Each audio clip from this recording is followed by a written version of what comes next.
As I stood up to leave the family dinner, I forgot my phone on the table. A simple mistake that any 72-year-old man could make. But when I went back inside the restaurant to retrieve it, the waitress locked the front door behind me and whispered into my ear, "Promise me you will not pass out."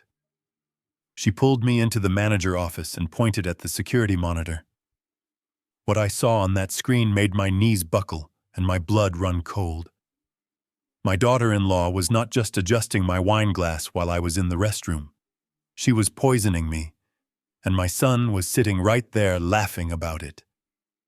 Before I tell you how I destroyed their entire world, please let me know where you are watching from in the comments below. Hit like and subscribe if you think family betrayal is the unforgivable sin. My name is Tobias King, and for 40 years I ruled the logistics industry in Chicago with an iron fist. I built King Logistics from a single rusted truck into a global empire. But to my children, I am just a retired old man living on a pension. I drove my beat-up Ford pickup truck through the biting Chicago wind to meet them at the Golden Oak. It was supposed to be a celebration of family, but the moment I sat down, I felt the temperature drop 10 degrees. My son Brandon, who I had installed as a branch manager out of pity, did not even look up from his phone. He was 40 years old, but still acted like a petulant teenager waiting for his allowance. Next to him sat his wife Vanessa. She was a former catalog model whose beauty had faded into a permanent expression of disdain. She tapped her manicured fingernails on the table and looked at me as if I were a stain on the tablecloth. "Tobias, you are late again," Vanessa said without a hello. "We have been waiting 10 minutes. I hope you did not drive here yourself. You know your reflexes are not what they used to be." I sat down and unfolded my napkin. "The traffic on the loop was terrible," I said calmly. "And my reflexes are fine, Vanessa. I still shoot trap on weekends, and I do not miss." Brandon finally looked up and sneered. "Shooting clay pigeons is not the same as driving on ice, Dad. We were just talking about Sunny Meadows. It is a fantastic assisted living facility just outside the city. They have 24-hour supervision. We think it is time you consider it." The waiter poured the wine, and I watched the red liquid swirl in the glass. "I am not going to a nursing home," I said, keeping my voice steady. "I live in my own house. I cook my own meals, and I am perfectly capable of taking care of myself." For now, maybe Vanessa interjected, sipping her expensive champagne. "But you are forgetting things, Tobias. Last week you forgot our anniversary." I did not forget. I ignored it because you two did not invite me, but I kept that to myself. The dinner dragged on for 2 excruciating hours. They ordered the most expensive steaks on the menu and bottles of wine that cost more than my first car. They talked about vacations in Aspen and new cars they wanted to buy, all while glancing at me to see if I would offer to pay. I ate my soup in silence, listening to them spend money they did not have. When the check arrived, it was for $800. Brandon patted his pockets theatrically. "Oh shoot, I left my wallet in the car. Dad, can you get this one? We will Venmo you." I knew the Venmo would never come. It never did. I pulled out my old leather clip and counted out $800 in cash. I placed the bills on the table one by one. Vanessa rolled her eyes. "Cash, really? Tobias, you are such a dinosaur. Who carries that much cash anymore? It is embarrassing. Just use a black card like a normal person." "I prefer to see exactly what I am spending," I said, standing up. "It helps you remember the value of things, something you two might want to learn." I put on my coat and looked at them. They were already back on their phones, ignoring me. No goodbye. No thank you for dinner. Just silence. "I am leaving," I said. "Drive safe, old man." Brandon mumbled, not looking up. "Try not to hit anyone on the way out." I walked out into the freezing night air. The wind cut through my coat, but it was warmer than the reception I had just received inside. I felt a heavy sadness in my chest. I had tried to raise them right. I had tried to teach them independence by hiding my true wealth, but it seemed I had only raised vultures waiting for a carcass. I reached into my pocket for my phone to check the traffic report and realized it was empty. I had left it on the table. I cursed under my breath. I did not want to go back in there. I did not want to see their smug faces again. But I needed the phone. I turned around and walked back toward the warm glow of the restaurant windows. The restaurant was nearly empty now, as it was close to closing time. I pulled on the heavy oak door and stepped inside. The dining room was quiet. I looked toward our table in the back corner. Brandon and Vanessa were gone. Good. They must have left right after me. I started walking toward the table, but suddenly a hand grabbed my arm. It was Sarah, the young waitress who had served us. She was a college student working double shifts to pay for law school. I had spoken to her a few times, and she was a sharp, hard-working girl. But now her face was pale, and her eyes were wide with terror. "Mr. King," she whispered, her voice trembling. "You came back." "Yes, Sarah, I forgot my phone," I said, confused by her reaction. "Is everything all right?" She looked around the empty dining room as if she expected someone to jump out of the shadows. Then she did something that shocked me. She turned the lock on the front door and flipped the sign to closed. "Come with me," she said, pulling on my sleeve. "Please, we have to go to the manager office." "Sarah, what is going on? I just need my phone." "You do not understand," she hissed. "I saw them. I saw what they did after you stood up. You cannot drink that wine." I frowned. "What are you talking about?" "I did not drink the wine. I left it on the table." She dragged me into the small back office and locked that door too. She was shaking so badly she could barely type the password into the security computer. "Mr. King, I know you are a good man," she said, tears forming in her eyes. "You always tip in cash and you ask me about my classes. I cannot let them get away with this. But you have to promise me something. Promise me you will not pass out when you see this. Promise me you will stay calm." I straightened my back. I survived the jungles of Vietnam and the boardrooms of Chicago, Sarah. "Show me." She clicked a file dated 10 minutes ago.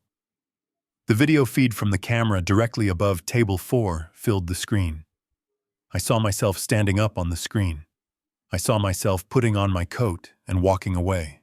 The moment I was out of frame, Brandon leaned forward. He looked toward the entrance to make sure I was gone. Then he nodded to Vanessa. On the screen, Vanessa reached into her designer handbag. She pulled out a small glass vial with a blue label. She looked around quickly, then uncorked the vial and poured 3 drops of a clear liquid into my half-empty wine glass. My heart hammered against my ribs. I watched as Brandon swirled the glass to mix it in. He was laughing. I could not hear the audio at first, so I pointed at the speaker icon. "Turn it up," I commanded, my voice dropping an octave. Sarah turned up the volume. The sound was crisp. "That should do it," Brandon said on the recording, his voice dripping with malice. 3 drops of blue drop. That is what Dr. Evans said.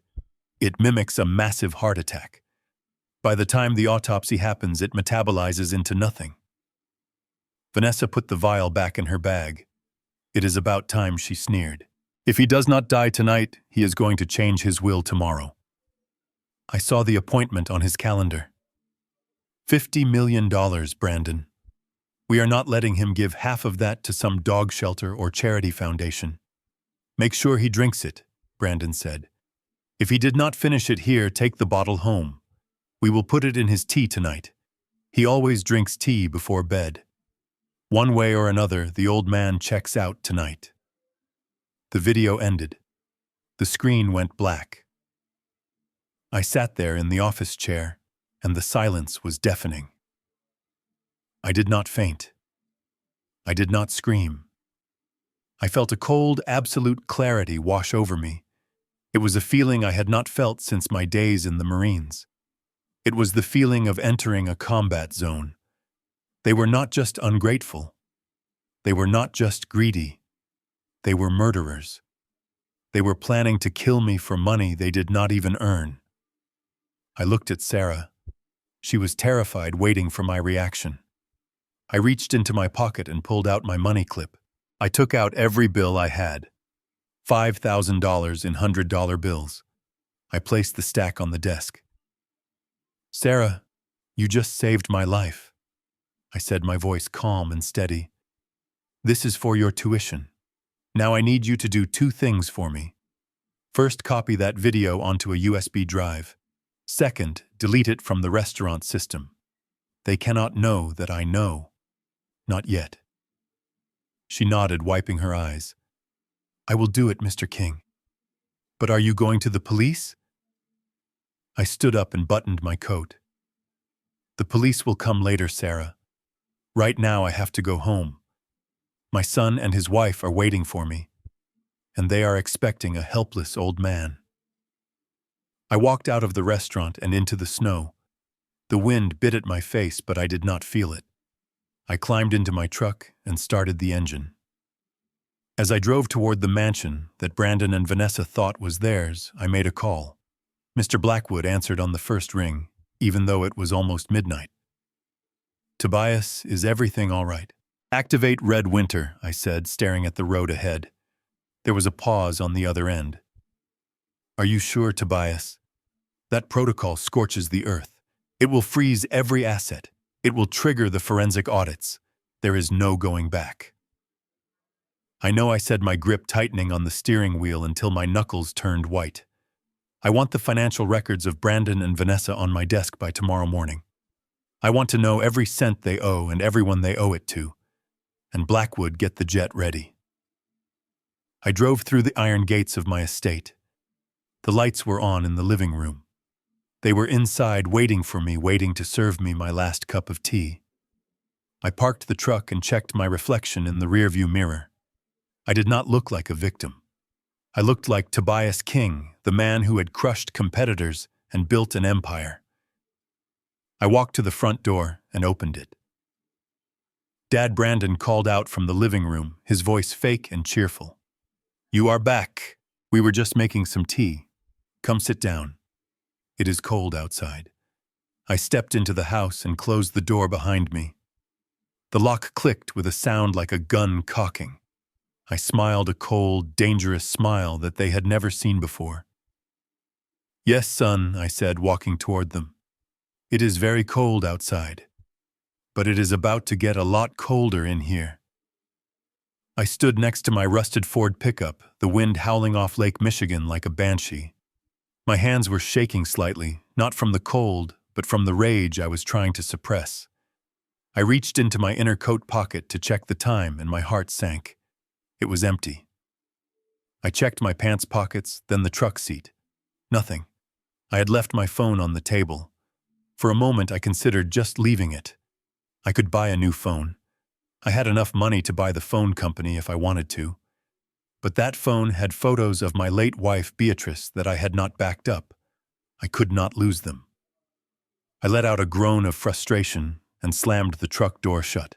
I turned my collar up against the snow and trudged back toward the restaurant. The Golden Oak was dimming its lights. The dinner rush was over, and the staff was likely cleaning up. I prayed that Brandon and Vanessa had already left. I did not think I could look at their faces again without saying something I would regret.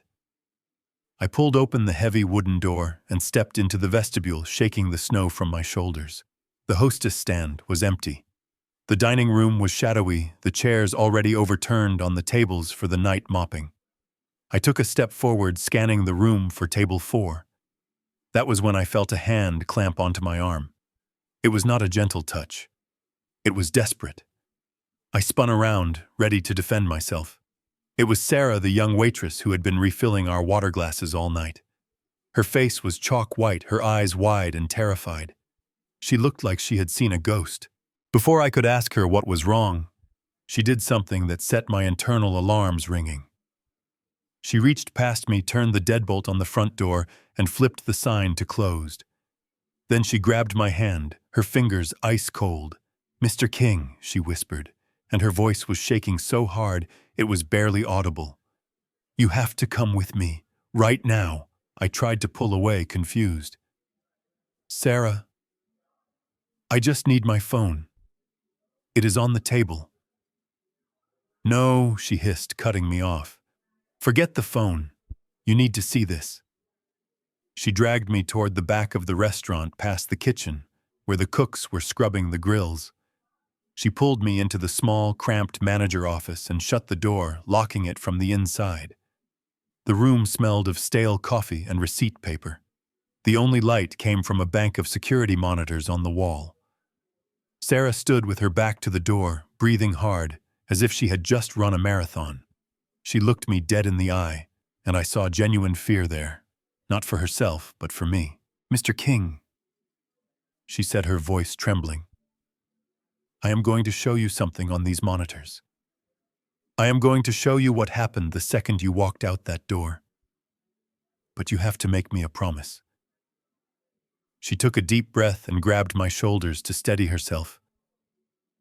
"Promise me you will not pass out. Promise me you will not have a heart attack.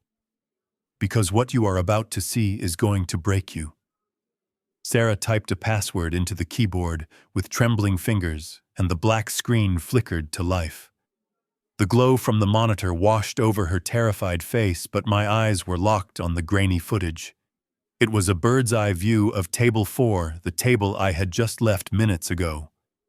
I watched the digital timestamp in the corner count down. There I was, putting on my coat. I watched myself turn my back to my son and daughter-in-law. I watched myself walk out of the frame. The door had not even closed behind me before the atmosphere at the table shifted. On the screen, Brandon leaned forward instantly. He did not look sad. He did not look relieved. He looked like a hunter who had just sprung a trap. He glanced toward the entrance, ensuring I was truly gone, then nodded sharply to his wife. Vanessa moved with a chilling precision. She reached into her designer clutch and pulled out a small glass vial. Even on the security camera, the label was distinct. It was a deep electric blue. She uncorked it and hovered her hand over my half-empty wine glass.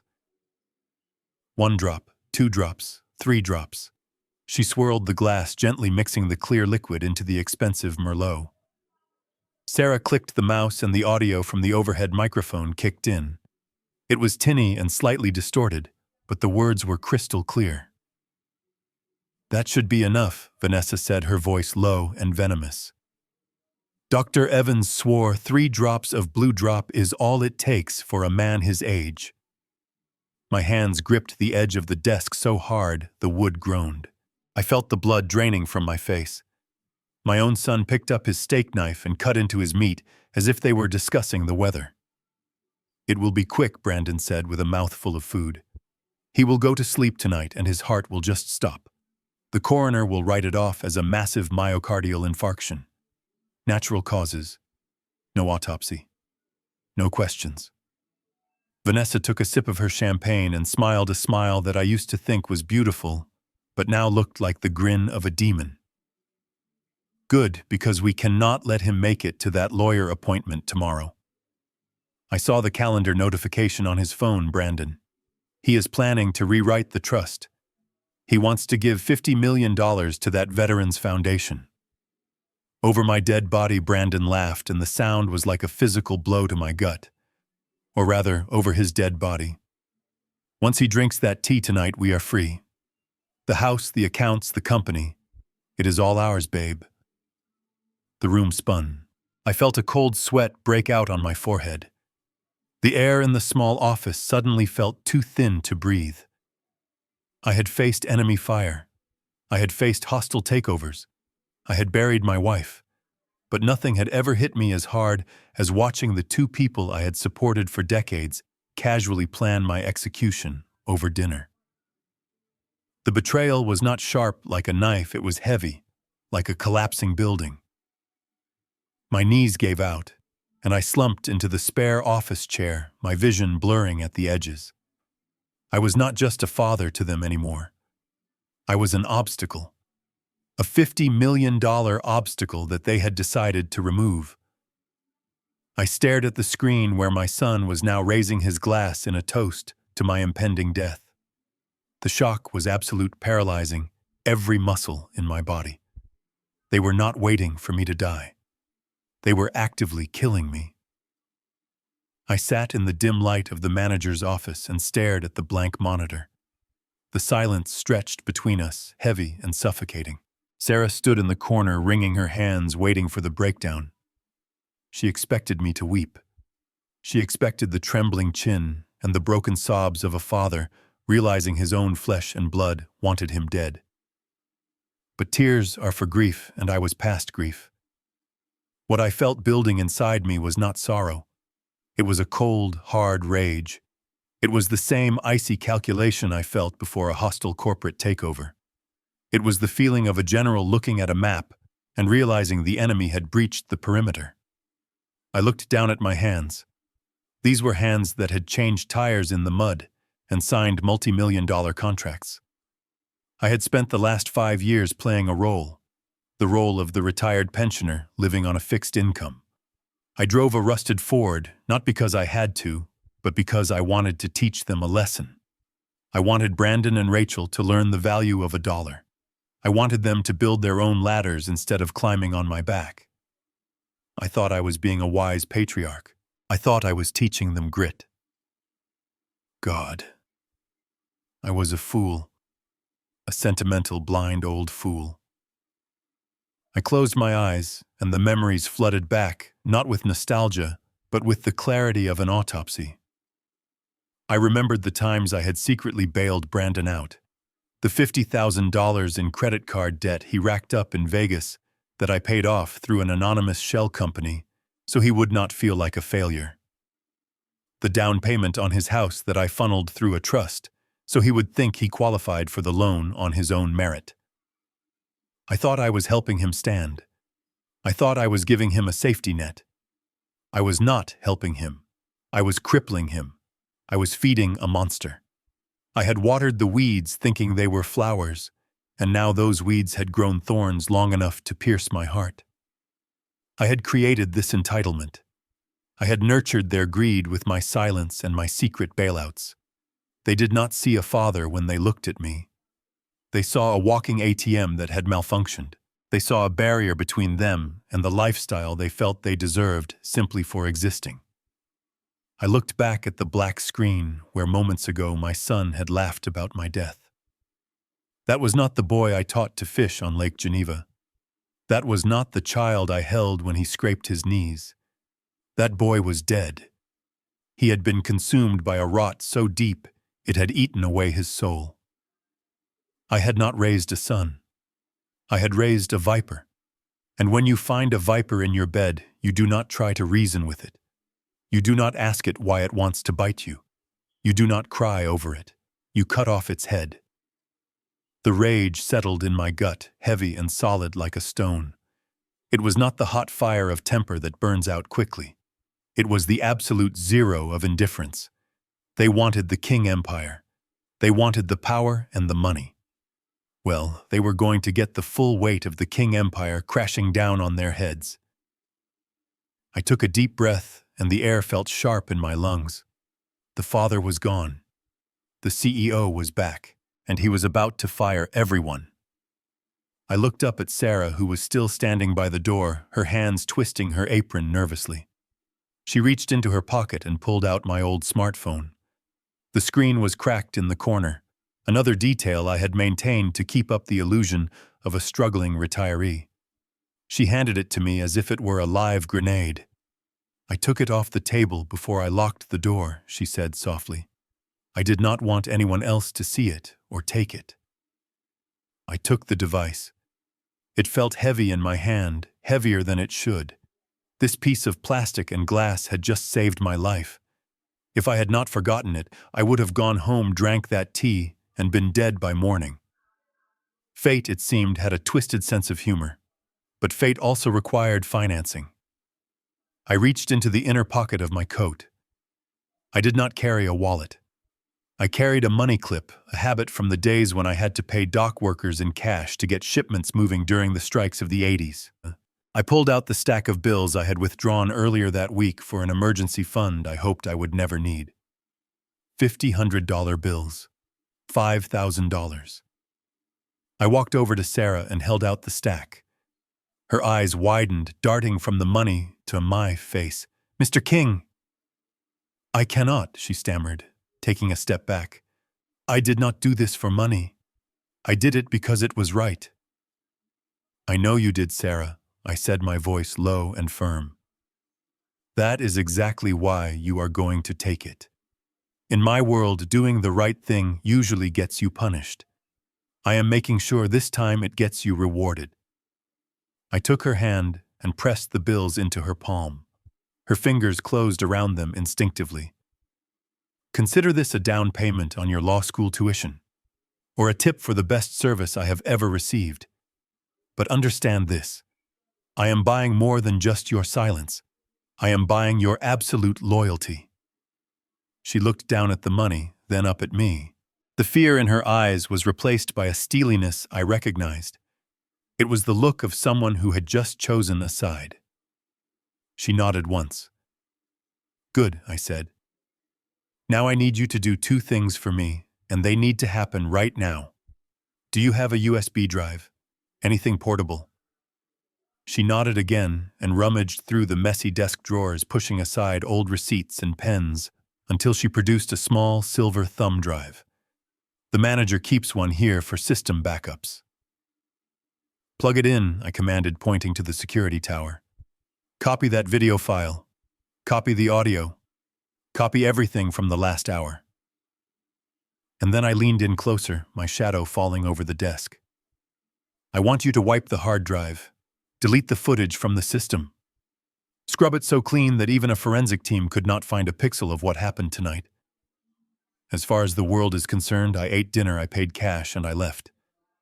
Do you understand?" "They will not know," she asked, plugging the drive into the tower with shaking hands. "They will not know until I want them to know," I replied, watching the screen. "And by then, it will be too late for them to run." I watched the progress bar on the screen crawl to 100%. She ejected the drive and handed it to me. It was so small, yet it held the power to destroy my son's life. I put it in my pocket next to the phone. "You never saw this video," I told her, buttoning my coat. "We never had this conversation." "I promise," she whispered. I turned to the door. I had my weapon. Now I had to walk onto the battlefield. The engine of my 1998 Ford F-150 roared against the silence of the frozen highway. The heater rattled, blowing lukewarm air that smelled of dust and old oil, but I did not feel the cold. I felt nothing but the burning clarity of a man who finally knows who his enemies are. Chicago was asleep, buried under a foot of fresh snow, but I was wide awake. The streetlights flickered past like strobe lights, illuminating the path to the destruction of my own legacy. I reached for the burner phone I kept in the glove box. I never used my main line for business that required absolute discretion. I dialed a number I had memorized 20 years ago. It rang once. Mr. King, the voice on the other end, was gravelly and alert despite the hour. It was Arthur Blackwood. He was not just my attorney. He was the only man in this city who knew where all the bodies were buried because he had helped me dig the graves. "Arthur," I said, my eyes fixed on the white lines of the road. "I need you to wake up the team. We are activating Protocol Red Winter." There was a long pause on the line, a silence that carried weight. Arthur knew what Red Winter meant. It was the nuclear option. It was a failsafe I had designed 5 years ago when I first noticed Brandon spending money he did not have. It was a scorched earth protocol designed to freeze, investigate, and liquidate. Tobias, Arthur said slowly. "You know what this triggers? This triggers the IRS audits. It triggers the forensic accountants. It freezes the trust funds. It locks down the offshore accounts. If we do this, we are declaring war on your own family." "They are not my family." Arthur. I replied, my voice devoid of emotion. They are parasites, and tonight they tried to kill the host. I heard the sound of a chair scraping against a floor and the rustle of papers. Arthur was moving. Understood. What is the scope? Total, I commanded. I want a forensic colonoscopy on Brandon and Vanessa. I want to know every dime they have spent in the last 10 years. I want to know who they owe money to. I want the names of their bookies.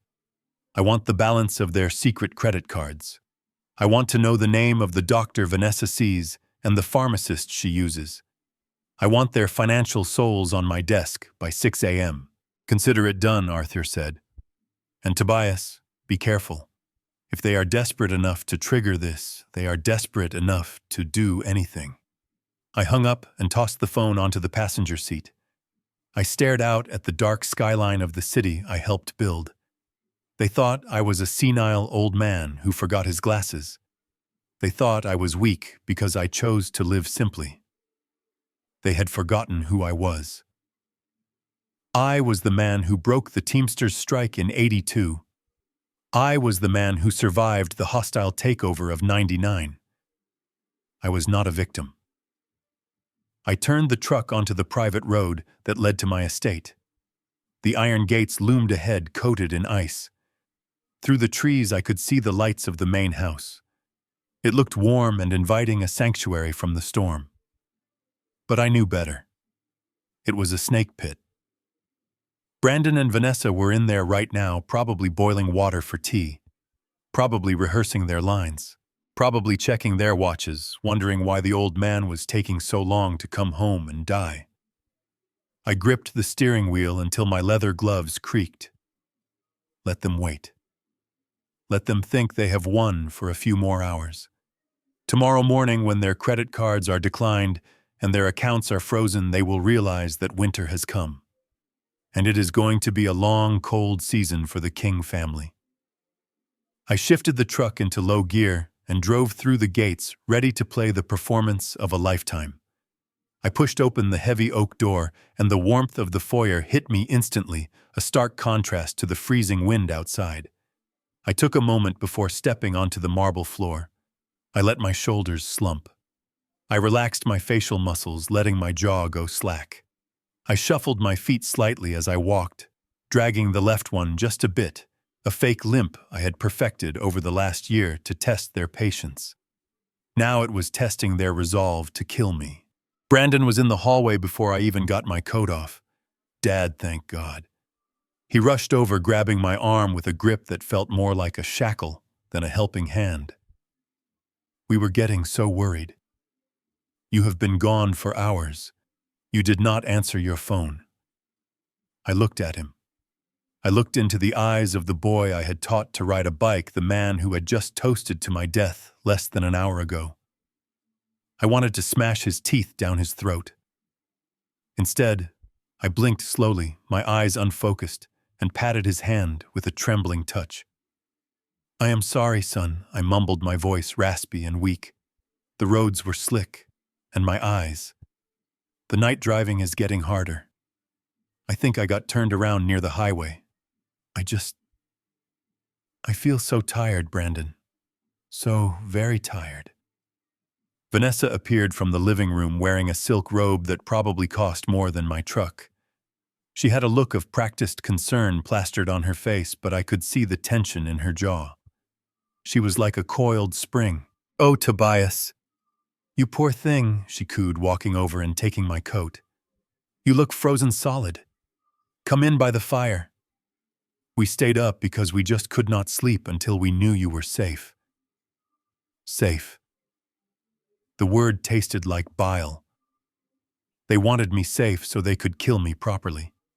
They did not want me dying in a car wreck where the insurance might be contested or the autopsy mandatory. They needed me to die quietly in my bed. I let them guide me into the living room like a prize steer being led to the slaughterhouse. I sank into my leather armchair and let out a long, groaning sigh, rubbing my temples. Is everything okay, Dad? Brandon asked, sitting on the edge of the ottoman. his knee bouncing nervously. "You seem, I do not know, distant." I peeked at him from under my heavy eyelids. "I am just old son," I said softly, "and tonight I feel every year of it. I forgot my phone at the restaurant. Can you believe that? My mind is just like a sieve these days. I honestly do not know what I would do without you two looking out for me." They exchanged a glance. It was quick, a microsecond of triumphant communication. They bought it. They thought the lion was toothless. They thought the old king was ready to abdicate.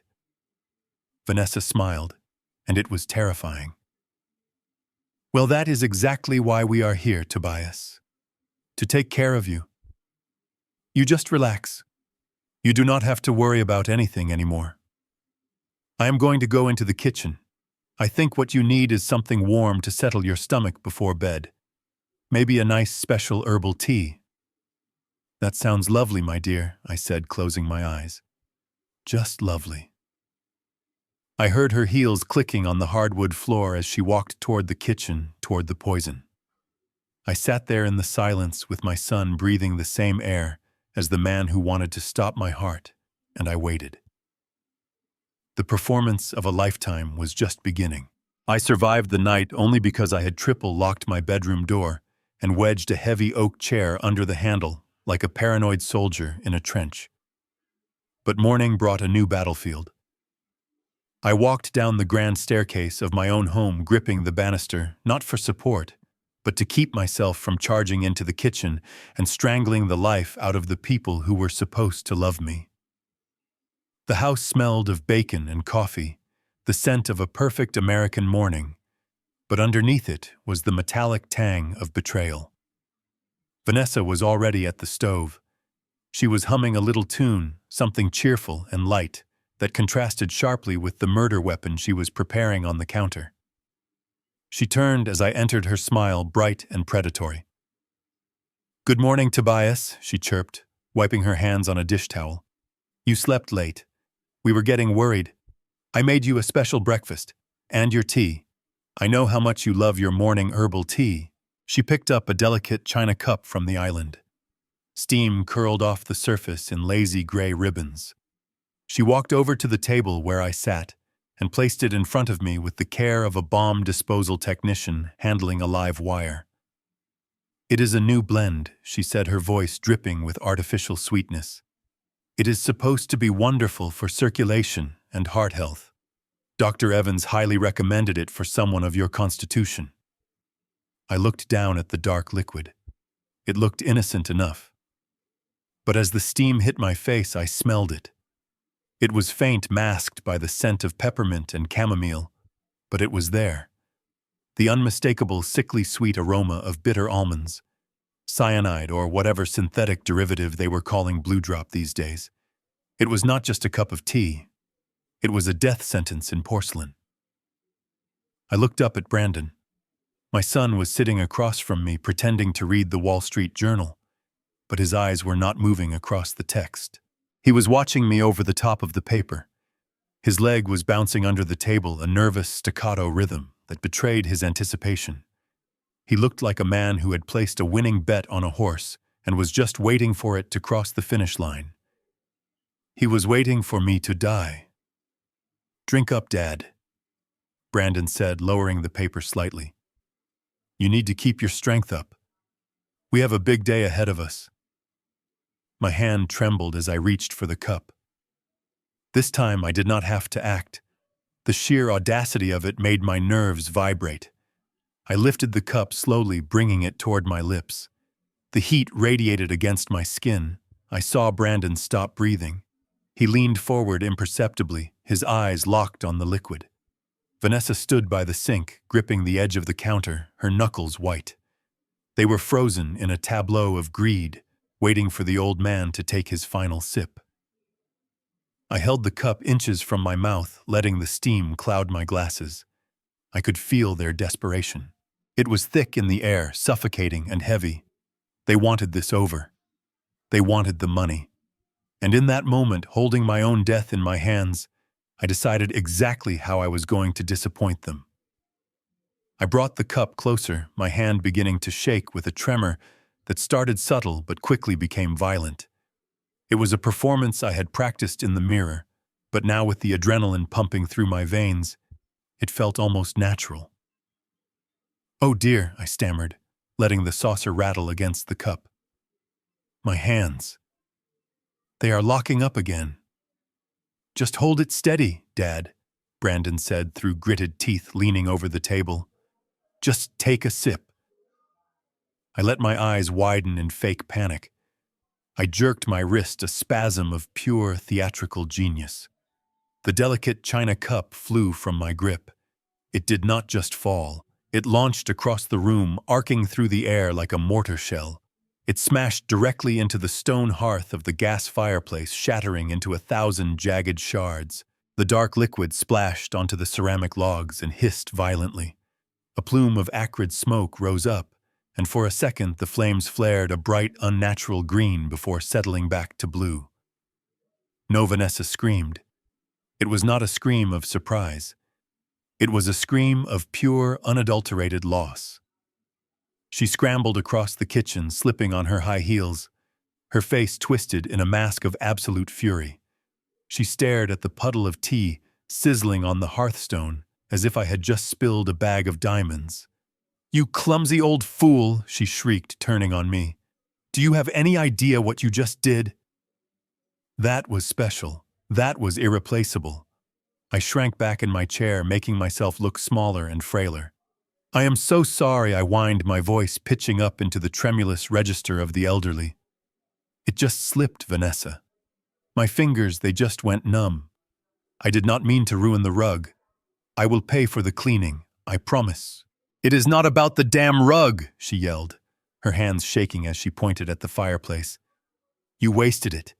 You wasted the whole dose." Brandon shot up from his chair and grabbed her arm, squeezing it hard. "Vanessa, stop. It was just tea. We can make more."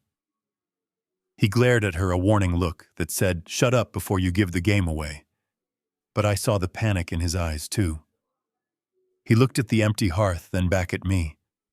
The disappointment was palpable. He had been counting the seconds until he became an orphan, and I had just reset the clock. "I am so sorry," I repeated, reaching for a napkin and making a show of trying to clean up the mess on the table, even though there was barely a drop there. "I am just a burden to you both. Look at me. I cannot even drink a cup of tea without causing a disaster. Maybe you are right. Maybe I do belong in a home." Vanessa pulled her arm away from Brandon and smoothed her hair, taking a deep, ragged breath. She was trying to regain her composure, but her eyes were still murderous. "It is fine, Tobias," she said, her voice tight and clipped like a wire about to snap. "Accidents happen.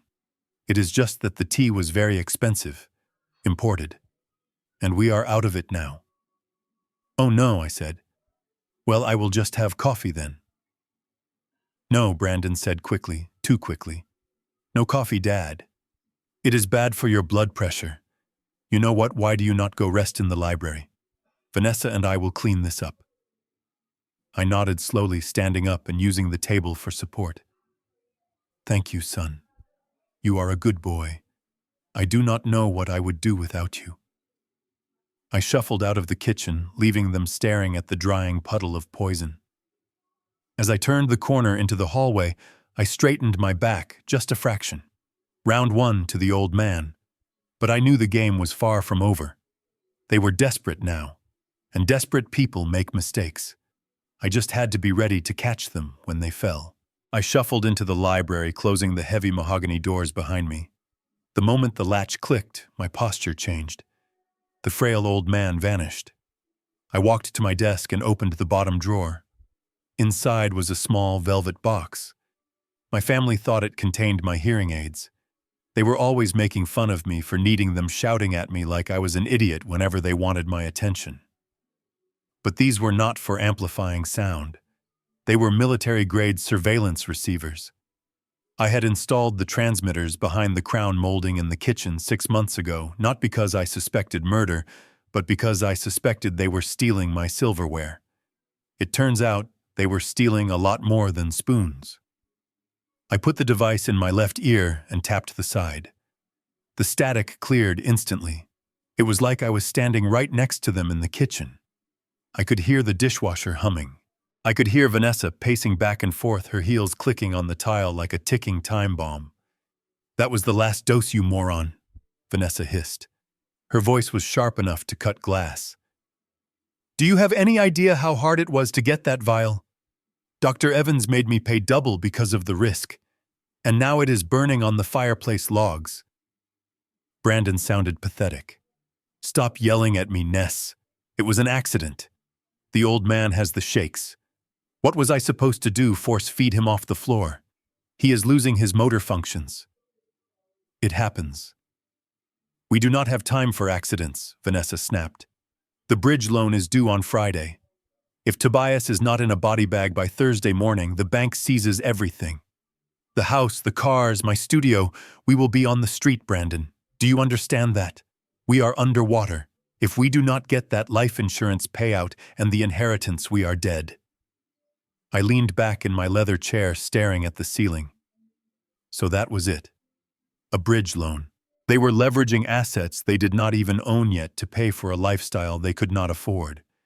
They were digging a hole and they wanted to use my body to fill it. It was classic amateur greed. They had spent the money before the check cleared. "Fix it," Vanessa commanded. "Go to Evans tonight. Get another vial. And this time get the concentrated stuff. I do not care if it costs 10 grand. Just get it. I am not losing this house because your father has a tremor." I heard the sound of keys jangling.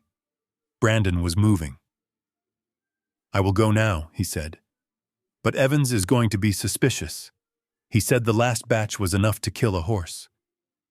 "Tell him the horse is stubborn," Vanessa replied, cold as ice. "Just go." I heard the back door slam shut. I took the earpiece out and set it on the desk. They were scrambling. They were making sloppy moves. Going back to the same dirty doctor twice in 24 hours was risky.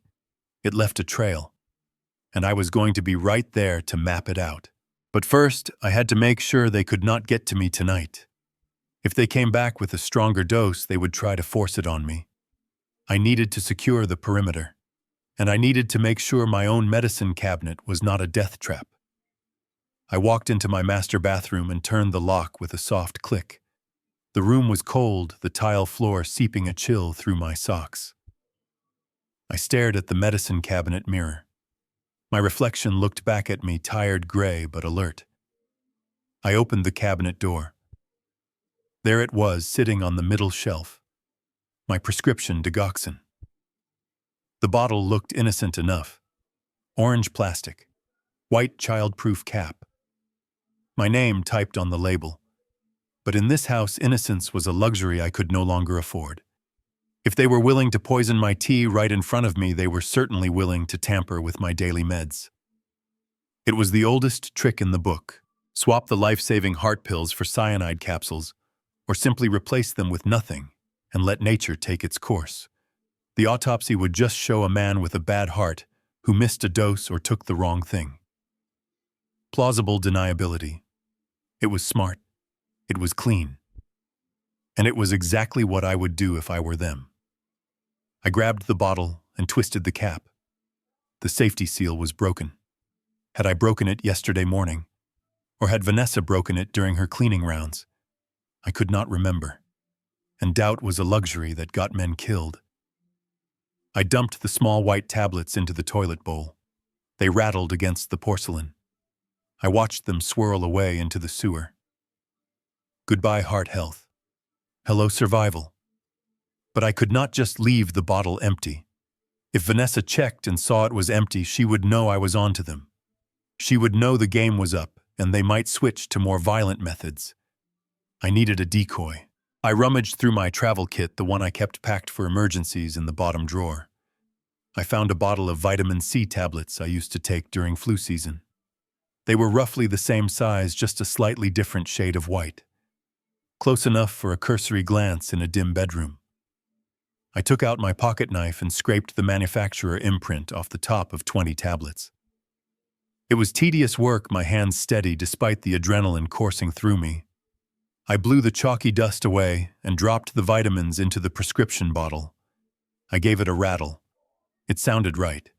I placed it back on the shelf, exactly where it had been, the label facing forward at a 45-degree angle, just like I always left it. I washed the white powder off my hands and looked at the other bottles.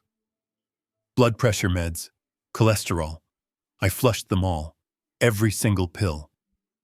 I replaced them with breath mints and sugar tablets I found in my desk drawer. From this moment on, I would eat nothing, drink nothing, and take nothing that bad not been in my sealed possession for the last 24 hours. I was operating behind enemy lines now. My own home had become a kill zone. I went back into the bedroom and wedged the heavy oak chair under the door handle again. It would not stop a determined intruder, but it would buy me noise. It would buy me time. And time was the only currency that mattered right now. I sat on the edge of the bed and checked my watch. Brandon would be meeting with Dr. Evans soon. They were reloading. I needed to be ready. I needed to know what their next move was before they made it. Because desperate people do not just use poison. When poison fails, they use pillows, they use stairs, they use accidents. I laid my head on the pillow, one eye open, listening to the silence of the house, waiting for the sound of my son returning with the weapon that was supposed to end me. My burner phone buzzed against the mahogany desk like an angry hornet. It was 2 a.m. I picked it up before the second vibration. Arthur Blackwood did not call at this hour to ask about the weather. "Talk to me, Arthur," I said, my voice rough with exhaustion. "Tobias, you need to sit down," Arthur said, his tone grave. "The forensic accountants just finished the preliminary sweep of Brandon and Vanessa's financials. It is worse than we thought. It is not just credit cards, Tobias. It is hard money." I leaned forward, the leather chair creaking beneath me. Hard money. That meant predatory lenders. That meant interest rates that would make a mobster blush. How much, I asked. $2 million, Arthur replied. And he did not just borrow against his own credit. He leveraged the estate. He forged a transfer of deed, Tobias. He put up your house as collateral. The loan was due yesterday. The air left my lungs. My son had not only planned to kill me, he had stolen my home while I was still sleeping in it. He had forged my signature and handed the deed to a shark. Who holds the paper? I asked, my hand gripping the phone so tight I thought the plastic might crack. A shell company out of Jersey, Arthur said. But we traced it back. It belongs to the Russo syndicate. These are not bankers, Tobias. These are bone breakers. Brandon is past due. That is why they are rushing. That is why they need the payout tonight. They are not just greedy. They are terrified. If they do not pay the Russos by the end of the week, they are dead. It all clicked into place. The desperation, the sloppiness, the sheer panic in Vanessa's voice. They were not killing me for a lifestyle upgrade anymore. They were killing me to save their own skins. They needed my life insurance policy to pay off the hitmen at the door. So my life is their exit strategy, I said quietly. My death clears their ledger. Exactly, Arthur confirmed. And Tobias, there is something else. The insurance policy. Brandon called the provider 3 times today to confirm the payout timeline for a natural causes death. He wanted to know if funds could be wired within 48 hours. I felt a cold smile tug at the corners of my mouth. It was the smile of a man who just found the enemy's ammunition dump. Let them dream, Arthur, I said. Let them think the money is coming. But I want you to do something for me. I want you to buy the note. Arthur paused. Excuse me. Contact the Russo syndicate through our intermediaries, I commanded. Buy the debt. Pay them whatever they want, plus 10%. I want to own that loan. I want to be the one holding the deed to my own house. And I want to be the one Brandon owes $2 million to. Tobias, that is dangerous, Arthur warned. Not for me, I said, looking at the locked door of my bedroom. By tomorrow morning, I want to own every mistake my son has ever made. Do it, Arthur. Buy the debt. I hung up the phone. Brandon thought he was running from the mob. He was about to find out that his father was much scarier than any loan shark. He had sold my house to save his life. Now I was going to buy it back to destroy his. The doorbell rang at 9 in the morning sharp. It was not a polite chime, but a frantic, relentless buzzing that echoed through the foyer like a fire alarm. Brandon and Vanessa were still upstairs, likely plotting their next move with the doctor, so I shuffled to the door in my slippers, pulling my robe tighter around me. I needed to play the part of the confused old man waking up to chaos one last time. I opened the heavy oak door, and my youngest daughter, Rachel, practically fell into my arms. She was sobbing hysterically, mascara running down her cheeks in thick black rivers. Behind her stood her husband, Todd. He looked like he had gone 10 rounds with a heavyweight boxer. His left eye was swollen shut, purple and angry, and his lip was split. He was hunched over, holding his ribs, groaning in pain as he limped across the threshold. "Daddy, help us," Rachel wailed, clinging to my lapel, with a grip that felt desperate. "They are going to kill him. They said they are going to kill him if we do not pay by noon." I ushered them inside and closed the door against the biting wind. "What is going on, Rachel? Who is going to kill who?" I asked, my voice trembling with a feigned alarm that masked my scrutiny. "We made a mistake, Dad," Todd rasped, collapsing onto the pristine white sofa and clutching his side. "A bad investment. I thought it was legitimate. Crypto futures. But it was a scam. The broker ran off with everything. And not just our money, Rachel," interrupted her voice, pitching up into a shriek that was painful to the ears. "Todd borrowed money to cover the margin calls. From bad people, Daddy. Loan sharks. They came to our house this morning. They beat him up. Look at him." She pointed at Todd, who let out a perfectly timed moan of agony. I looked at Todd closely.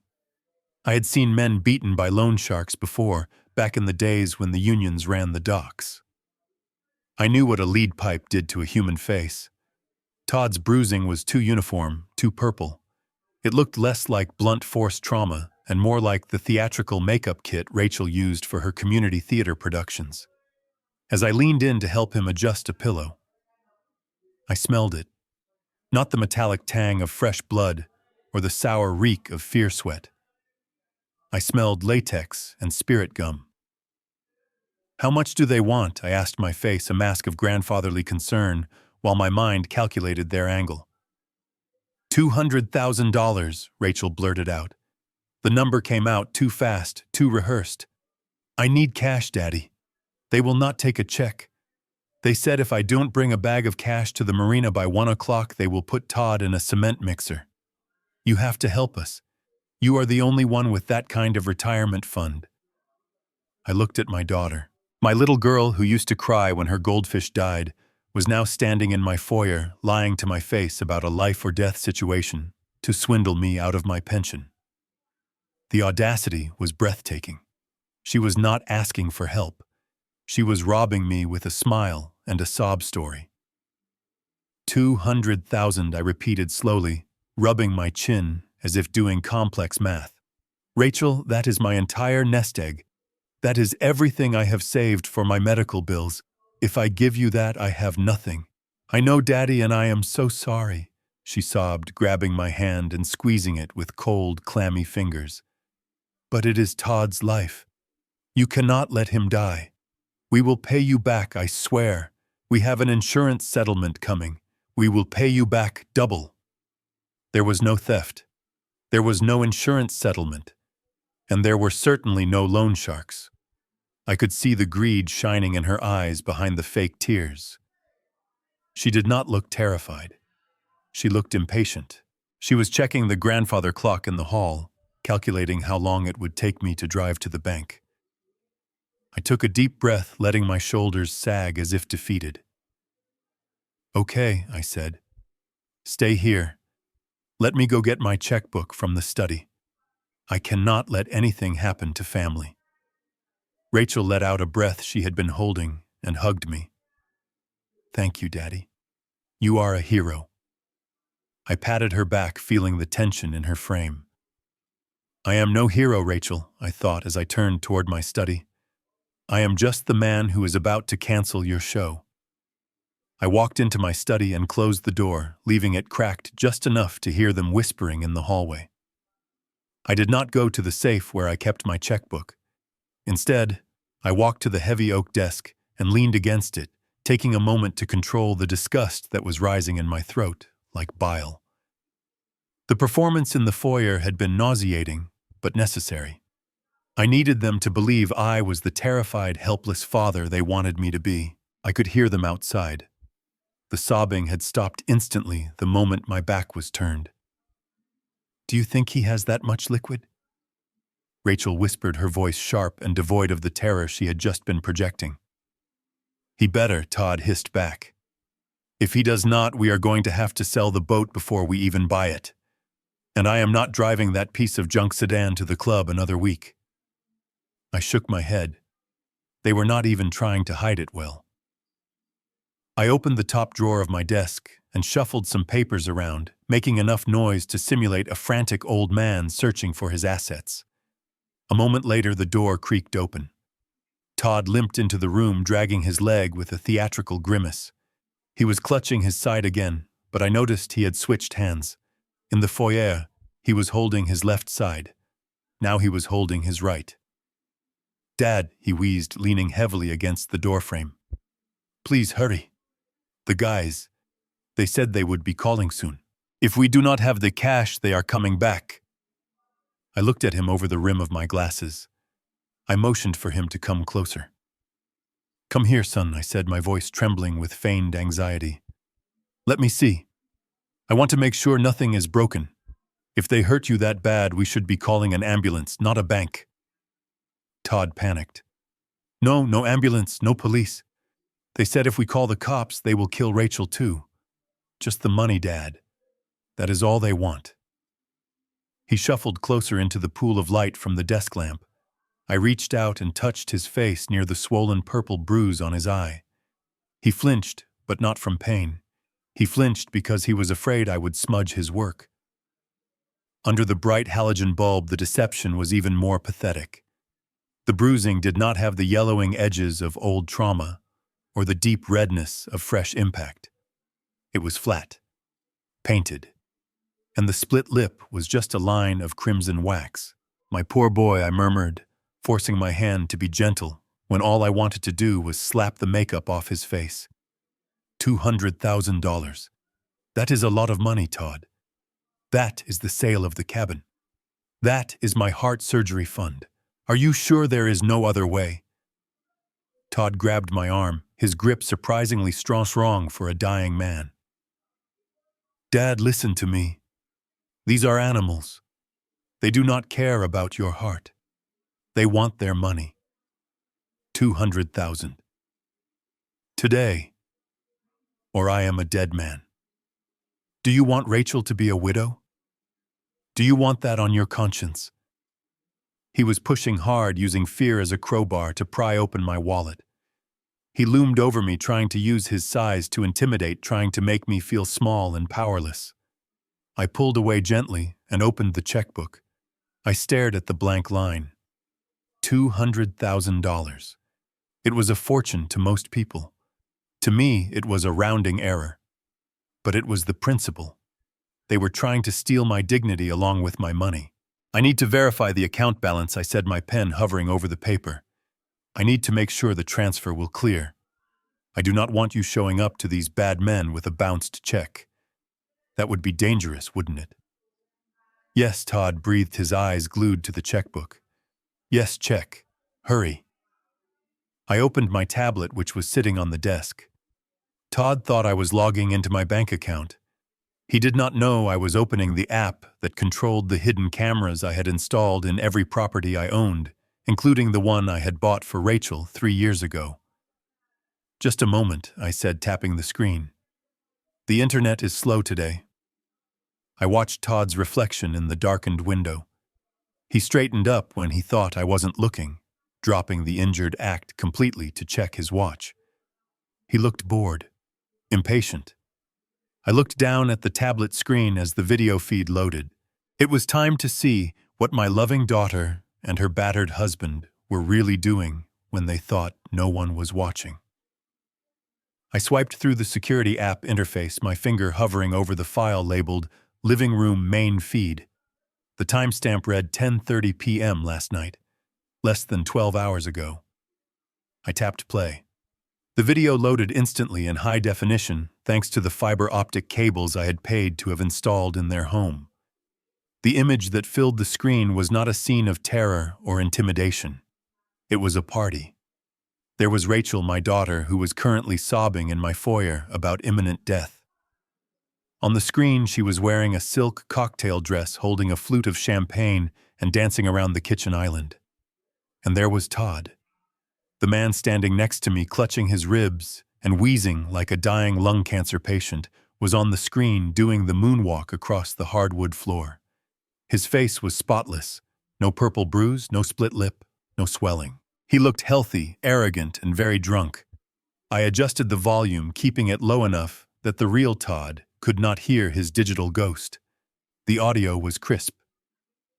"Baby, we are going to look so good on the Sun Chaser," Todd shouted, raising his glass. "I already told the broker to have it detailed. Twin engines, leather interior. It is a beauty." Rachel laughed, throwing her head back.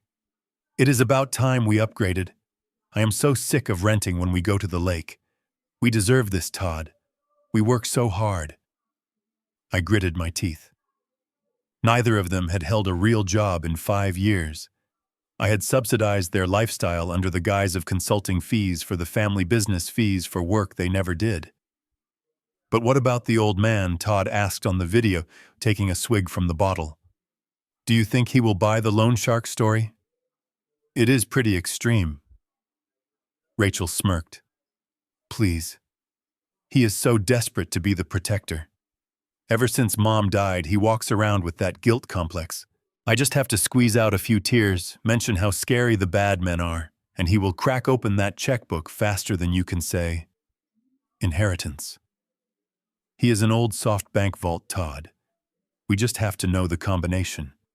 And the combination is pity." I froze. They were not just stealing from me.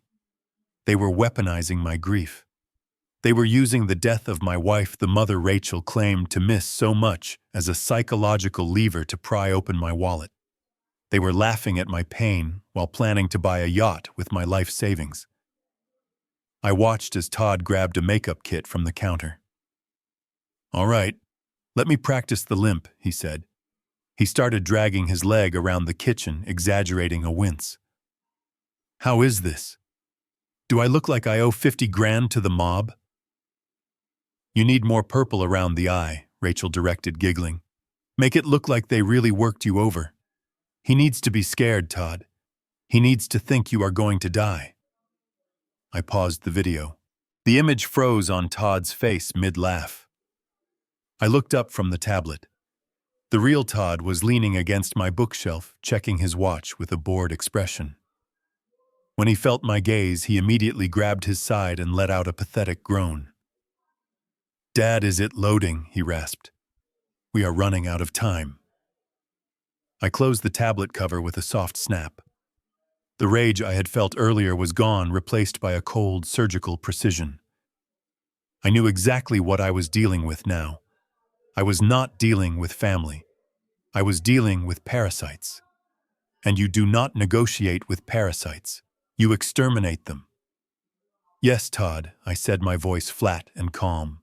It loaded. I saw everything I needed to see. I know exactly where the money is going. "Good," he breathed, looking relieved. "So you will write the check." I stood up and walked around the desk. "Oh, I am going to give you something much better than a check, Todd. I am going to give you exactly what you deserve." I walked back into the living room, clutching the thick manila envelope against my chest. It felt substantial, heavy with promise. To anyone watching, it looked exactly like a stack of cash wrapped in desperation. But inside it was just a brick of junk mail and expired coupons for the discount grocery store down the street that I had been saving to use as kindling for the fireplace.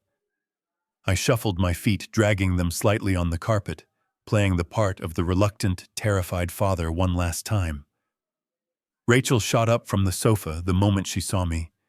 The tears she had been shedding just minutes ago had vanished completely, leaving only a hungry gleam in her eyes. Todd straightened up, forgetting to hold his injured ribs. He looked at the envelope like a shark looks at chum in the water. They were not scared. They were salivating. "Daddy, did you get it?" Rachel asked, her voice trembling with a greed she tried to disguise as relief. "Is it all there?" I stopped a few feet away from them, holding the envelope tight with both hands. I looked down at it, then up at my daughter. "This is everything, Rachel," I said, my voice cracking. "This is the cabin money. This is the rainy day fund. This is the money for my heart medication.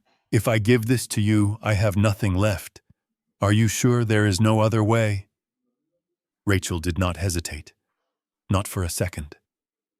She reached out her hands, grasping for the package. "There is no other way, Daddy. We will pay you back. I promise. Just give it to me before they come back." I let her take it. She practically ripped it from my hands. She did not hug me. She did not say thank you. She just tore open the metal clasp with frantic fingers. Todd leaned over her shoulder, his eyes wide, expecting to see rows of $100 bills. Rachel reached inside and pulled out a handful of paper. But it was not green. It was the glossy, cheap paper of a weekly circular. The top item was a coupon for 50% off cat litter. Below that was a voucher for 2-for-1 canned tuna.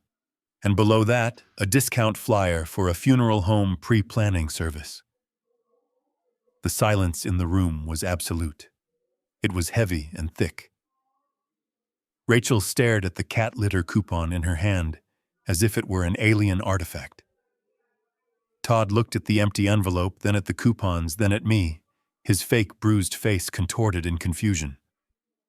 "What is this?" Rachel whispered, her voice shaking with a different kind of emotion now. "Rage. Is this a joke? Where is the money?" I stood up straighter. The stoop in my shoulders disappeared. The tremor in my hands vanished. I looked at them both with a cold, flat stare. "Oh dear," I said, my voice dripping with sarcasm. "My memory. It really is failing me. I must have grabbed the wrong stack. I thought that was the retirement fund. But you know what, Rachel, those are actually very valuable. If you look closely, there is a coupon in there for $5 off a family-size bag of rice. And I think there is one for discount bus tokens." Rachel threw the coupons on the floor. Her face turned red, a vein throbbing in her forehead. "Stop it, Dad. This is not funny. Todd is going to die. Give us the money right now." I laughed. It was a dry, harsh sound. "Todd is not going to die, Rachel.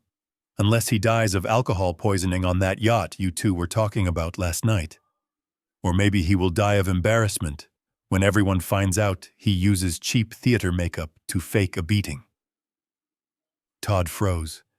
His hand went instinctively to his purple eye. I took a step forward, closing the distance between us.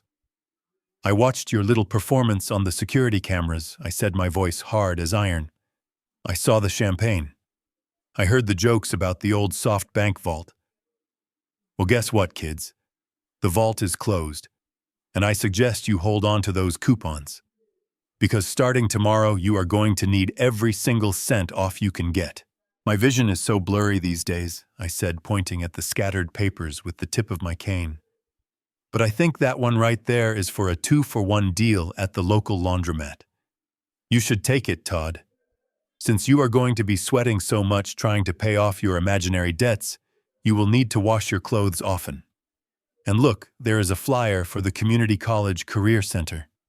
They offer free resume workshops." I thought it might be helpful since neither of you has done an honest day of work since the Obama administration. Rachel stepped over the coupons, crushing them with her expensive heels. Her face was twisted into a sneer that made her look exactly like her mother on a bad day. The mask of the terrified daughter was gone, replaced by the snarling visage of an entitled brat who had just been denied her allowance. "You think this is funny?" She spat, her voice low and venomous. "You think you are so smart, sitting on your pile of money while we struggle. You are just a selfish, bitter old man. You sit in this big, empty house rotting away while we try to build a life. We deserve that money, Dad. We earned it by putting up with you, by visiting you, by listening to your boring war stories." "You earned nothing," I replied, my voice dropping the senile act completely. "You earned a place in my will once, but you just spent it on a yacht that does not exist. Now pick up my coupons. I might need them. Unlike you, I know the value of 50 cents. Rachel let out a scream of frustration. She grabbed a vase from the side table, a blue ceramic piece that Beatrice had loved, and hurled it at the wall. It shattered, showering the carpet in shards. "I hope you die with your money," she screamed, backing toward the door. "I hope you choke on it. Do not expect us to come to your funeral. Do not expect us to visit when you are drooling in a nursing home. You are dead to us, Tobias. Do you hear me? Dead." Todd looked at me one last time.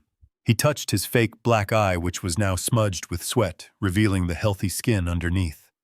He looked like he wanted to say something, maybe threaten me again. But he saw the look in my eyes. It was the look of a man who had stared down union bosses and hostile takeovers. He wisely chose silence. He grabbed Rachel's arm and dragged her toward the door. "Let us go, babe," he muttered. "He is crazy. He is actually crazy." "Get out," I said calmly. "And Rachel, give me back my house key. You will not be needing it anymore." She did not hand it over. She threw it at my face. It missed, hitting the wall with a metallic clink. I watched them storm out the front door, leaving it wide open to the winter wind. I walked over and picked up the key. It felt cold in my hand. I closed the door and locked the deadbolt. The silence returned to the house, but this time it did not feel lonely. It felt clean. I looked at the shattered vase and the scattered coupons. They thought they had hurt me with their words. They thought calling me a selfish old man would break me. But they did not understand. You cannot break a man who has already rebuilt himself from nothing. I picked up the phone and dialed Arthur Blackwood again. "Arthur," I said as he answered. "Phase 2. Buy Todd's debt. Every single penny of it. I want to be the one collecting interest on his misery by tomorrow morning." "My vision is so blurry these days," I said, pointing at the scattered papers with the tip of my cane. "But I think that one right there is for a 2-for-1 deal at the local laundromat. You should take it, Todd.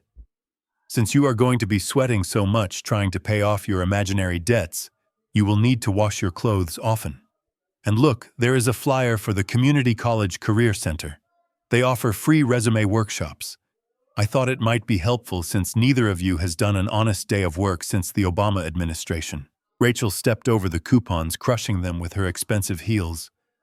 Her face was twisted into a sneer that made her look exactly like her mother on a bad day. The mask of the terrified daughter was gone, replaced by the snarling visage of an entitled brat who had just been denied her allowance. "You think this is funny?" She spat, her voice low and venomous. "You think you are so smart, sitting on your pile of money while we struggle. You are just a selfish, bitter old man. You sit in this big, empty house rotting away while we try to build a life. We deserve that money, Dad. We earned it by putting up with you, by visiting you, by listening to your boring war stories. You earned nothing." My voice dropping the senile act completely. "You earned a place in my will once, but you just spent it on a yacht that does not exist.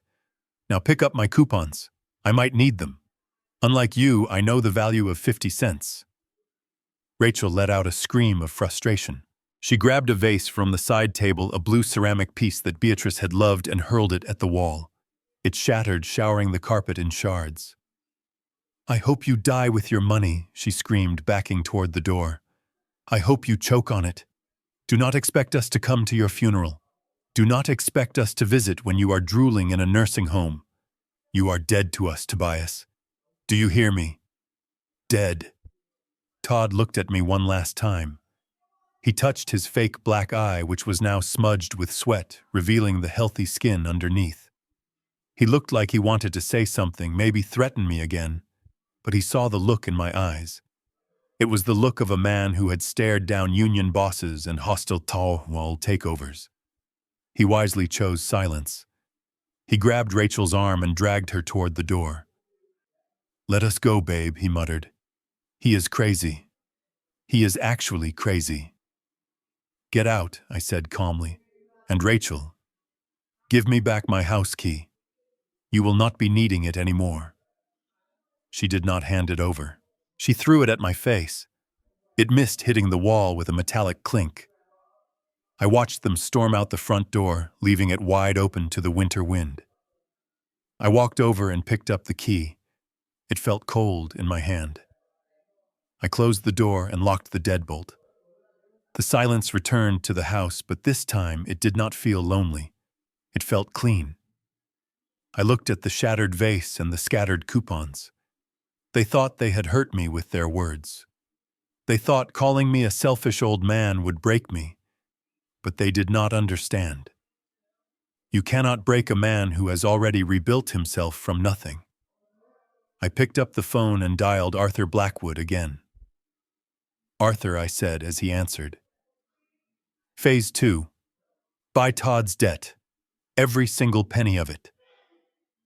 I want to be the one collecting interest on his misery by tomorrow morning." I stood in the center of the living room, listening to the echo of the front door slamming shut. The silence that followed was heavy, but it was not empty. It was filled with the debris of a relationship that had finally shattered beyond repair. I looked down at the coupons scattered across the Persian rug, like confetti from the world's saddest parade. I bent down and picked up the voucher for the funeral home pre-planning service. It seemed fitting. My daughter and her husband had just killed the last shred of affection I held for them. I walked over to the window and watched their luxury SUV peel out of the driveway, tires spinning on the ice. They were angry now, entitled. They felt cheated. They would go home and drink more champagne and complain about the stingy old man. They would tell themselves that I would come around, that I always did, that I would call in a few days with a check and an apology, because I was lonely. They had no idea that I was not lonely. I was busy. I pulled the burner phone from my pocket and dialed Arthur.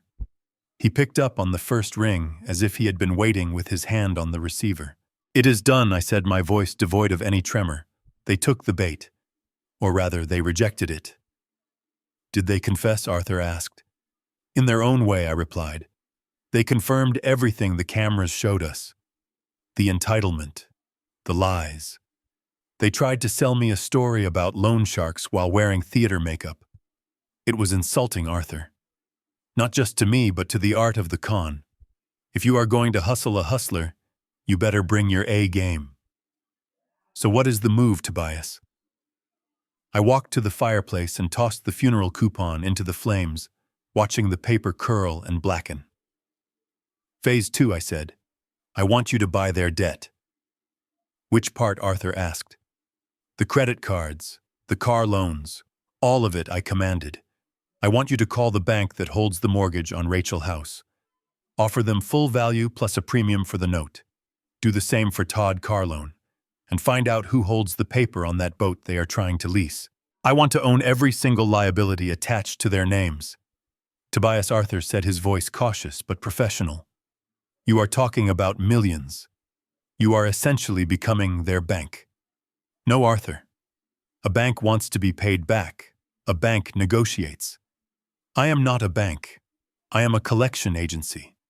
I want to be the one holding the deed when they miss their next payment. And they will miss it because I am FOMO cutting off the consulting fees effective immediately." I watched the fire consume the last of the paper. By tomorrow morning, I want to be the reason they wake up in a cold sweat, I continued. I want to be the invisible hand that tightens the noose around their financial necks. They wanted to live in a world where money solves everything. Fine. I am going to show them what happens when the money turns against you. I will get the team on it, Arthur said. We should have the papers ready for transfer by opening of business. Do you want me to notify them?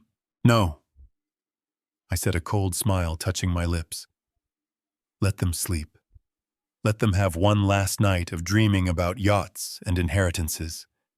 When the foreclosure notices hit, I want it to be a surprise. I hung up the phone and stared into the fire. The flames danced, reflecting in my glasses. I had just bought my daughter's debt. I had just bought the power to evict her. It was a terrible thing for a father to do. But I was not doing it as a father. I was doing it as a teacher. And the tuition for this lesson was going to be very, very expensive. The poison had failed, so they moved to the next weapon in their arsenal. A weapon that was slower than cyanide, but just as deadly to a man of my standing. At 3:00 in the afternoon, the front door opened without a knock. Brandon walked in, and he was not alone. Behind him stood a man who looked less like a doctor and more like a used car salesman in a $3,000 suit. He was carrying a leather briefcase and wearing a smile that did not reach his cold, calculating eyes. Dad, Brandon said, his voice dripping with that fake concern I had come to loathe. This is Dr. Evans. He is a specialist, a neurosurgeon. I told him about your accident with the tea this morning, about the tremors, the memory lapses. He was kind enough to make a house call. I sat in my armchair, wrapped in a blanket, feigning the look of a man who was shrinking into himself. I peered over my spectacles at Dr. Evans.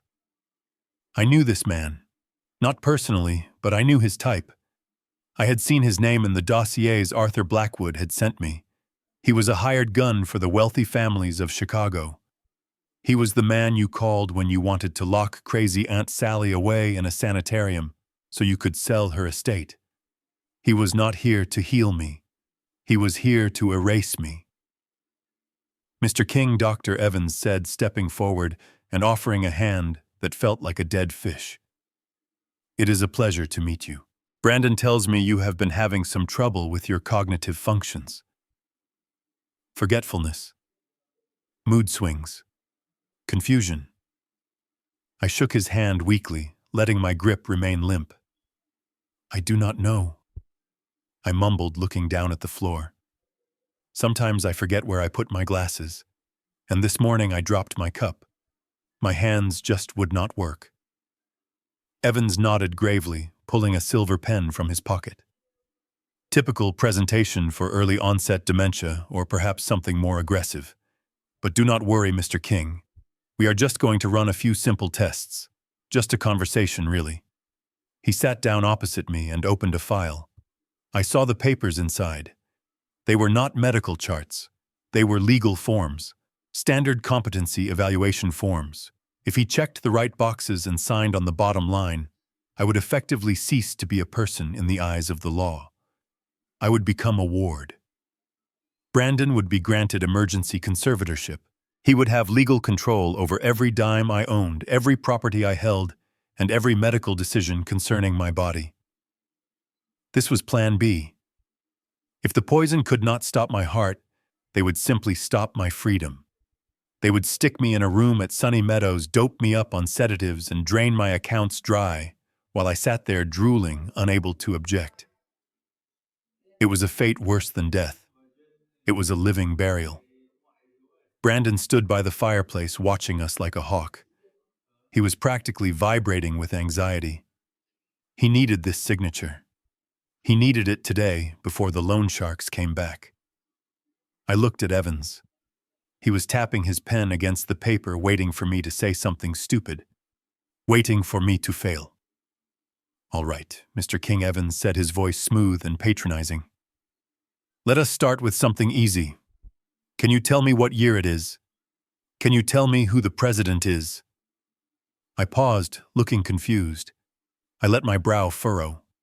I looked at Brandon, then back at Evans. I took a long time to answer. I wanted them to feel confident. I wanted them to think the trap was closing, because the tighter they squeezed, the more it was going to hurt when I snapped the steel jaws back on their own fingers. I think I whispered, leaning in close. I think it is the year of the rat. Evans smirked and made a check mark on his paper. This is going to be easier than I thought, he said to Brandon. I sat back and watched them smile. Enjoy it, boys, because in about 5 minutes, that pen is going to be the most dangerous thing in this room. The interrogation began with the subtlety of a sledgehammer.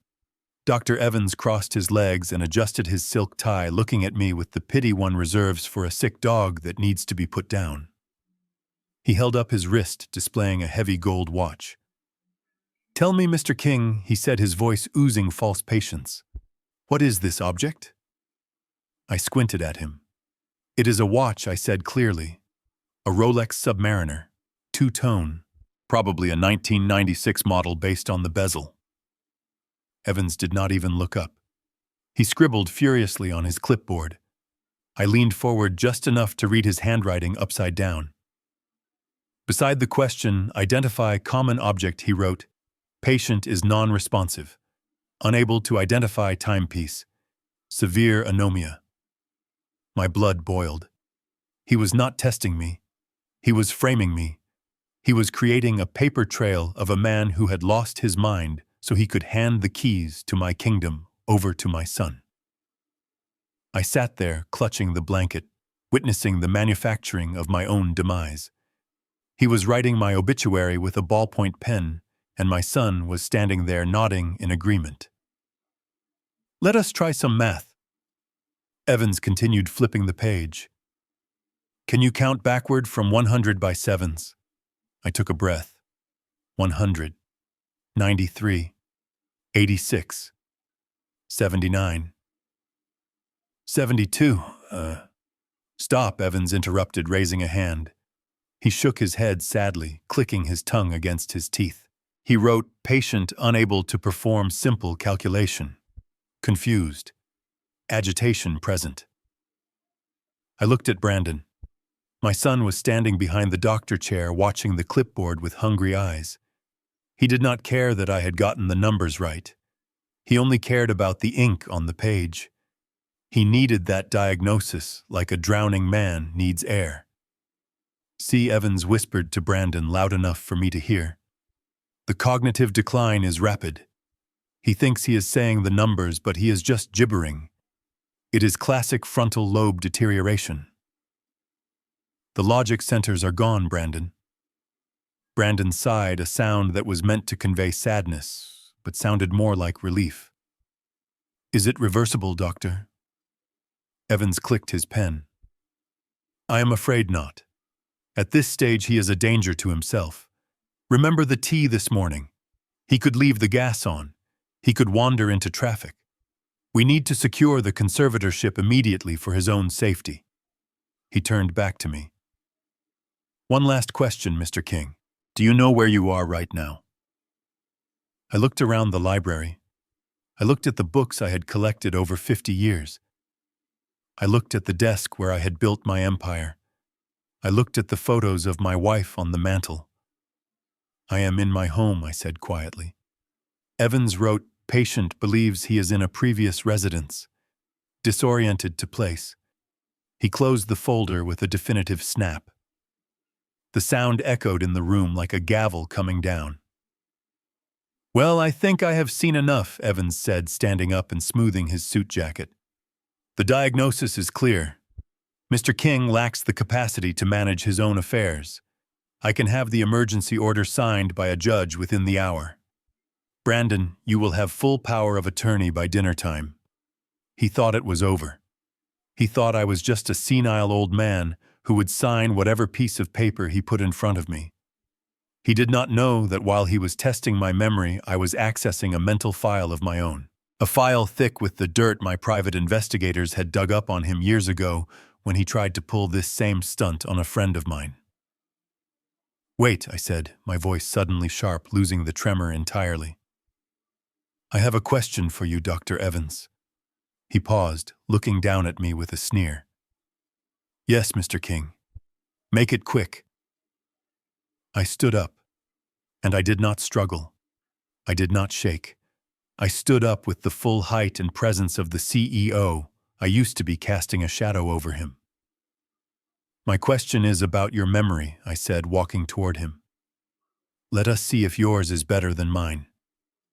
I took a step closer to Dr. Evans, and the room seemed to shrink. The shuffle in my gait was gone. The stoop in my shoulders evaporated.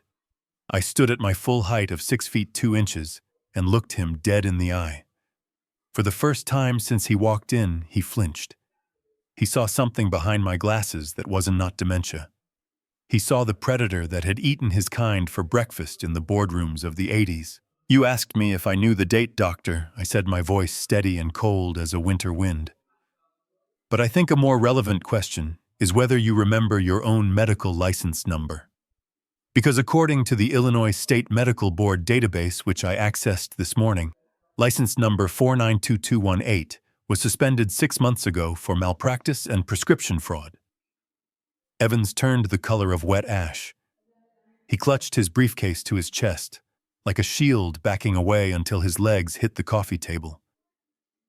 That is preposterous, he stammered, his voice rising an octave. I am a respected professional. My license is active. You are confused, Mr. King. This is exactly the kind of paranoia I was talking about. Are you sure? I asked, taking another step forward, forcing him to retreat. Then I suppose your wife Martha would be very confused as well. She probably thinks you are at the hospital right now. She certainly does not know that you spend your Tuesday afternoons at the Four Seasons Hotel in Suite 304. And she definitely does not know about the 22-year-old cocktail waitress named Tiffany Miller who meets you there.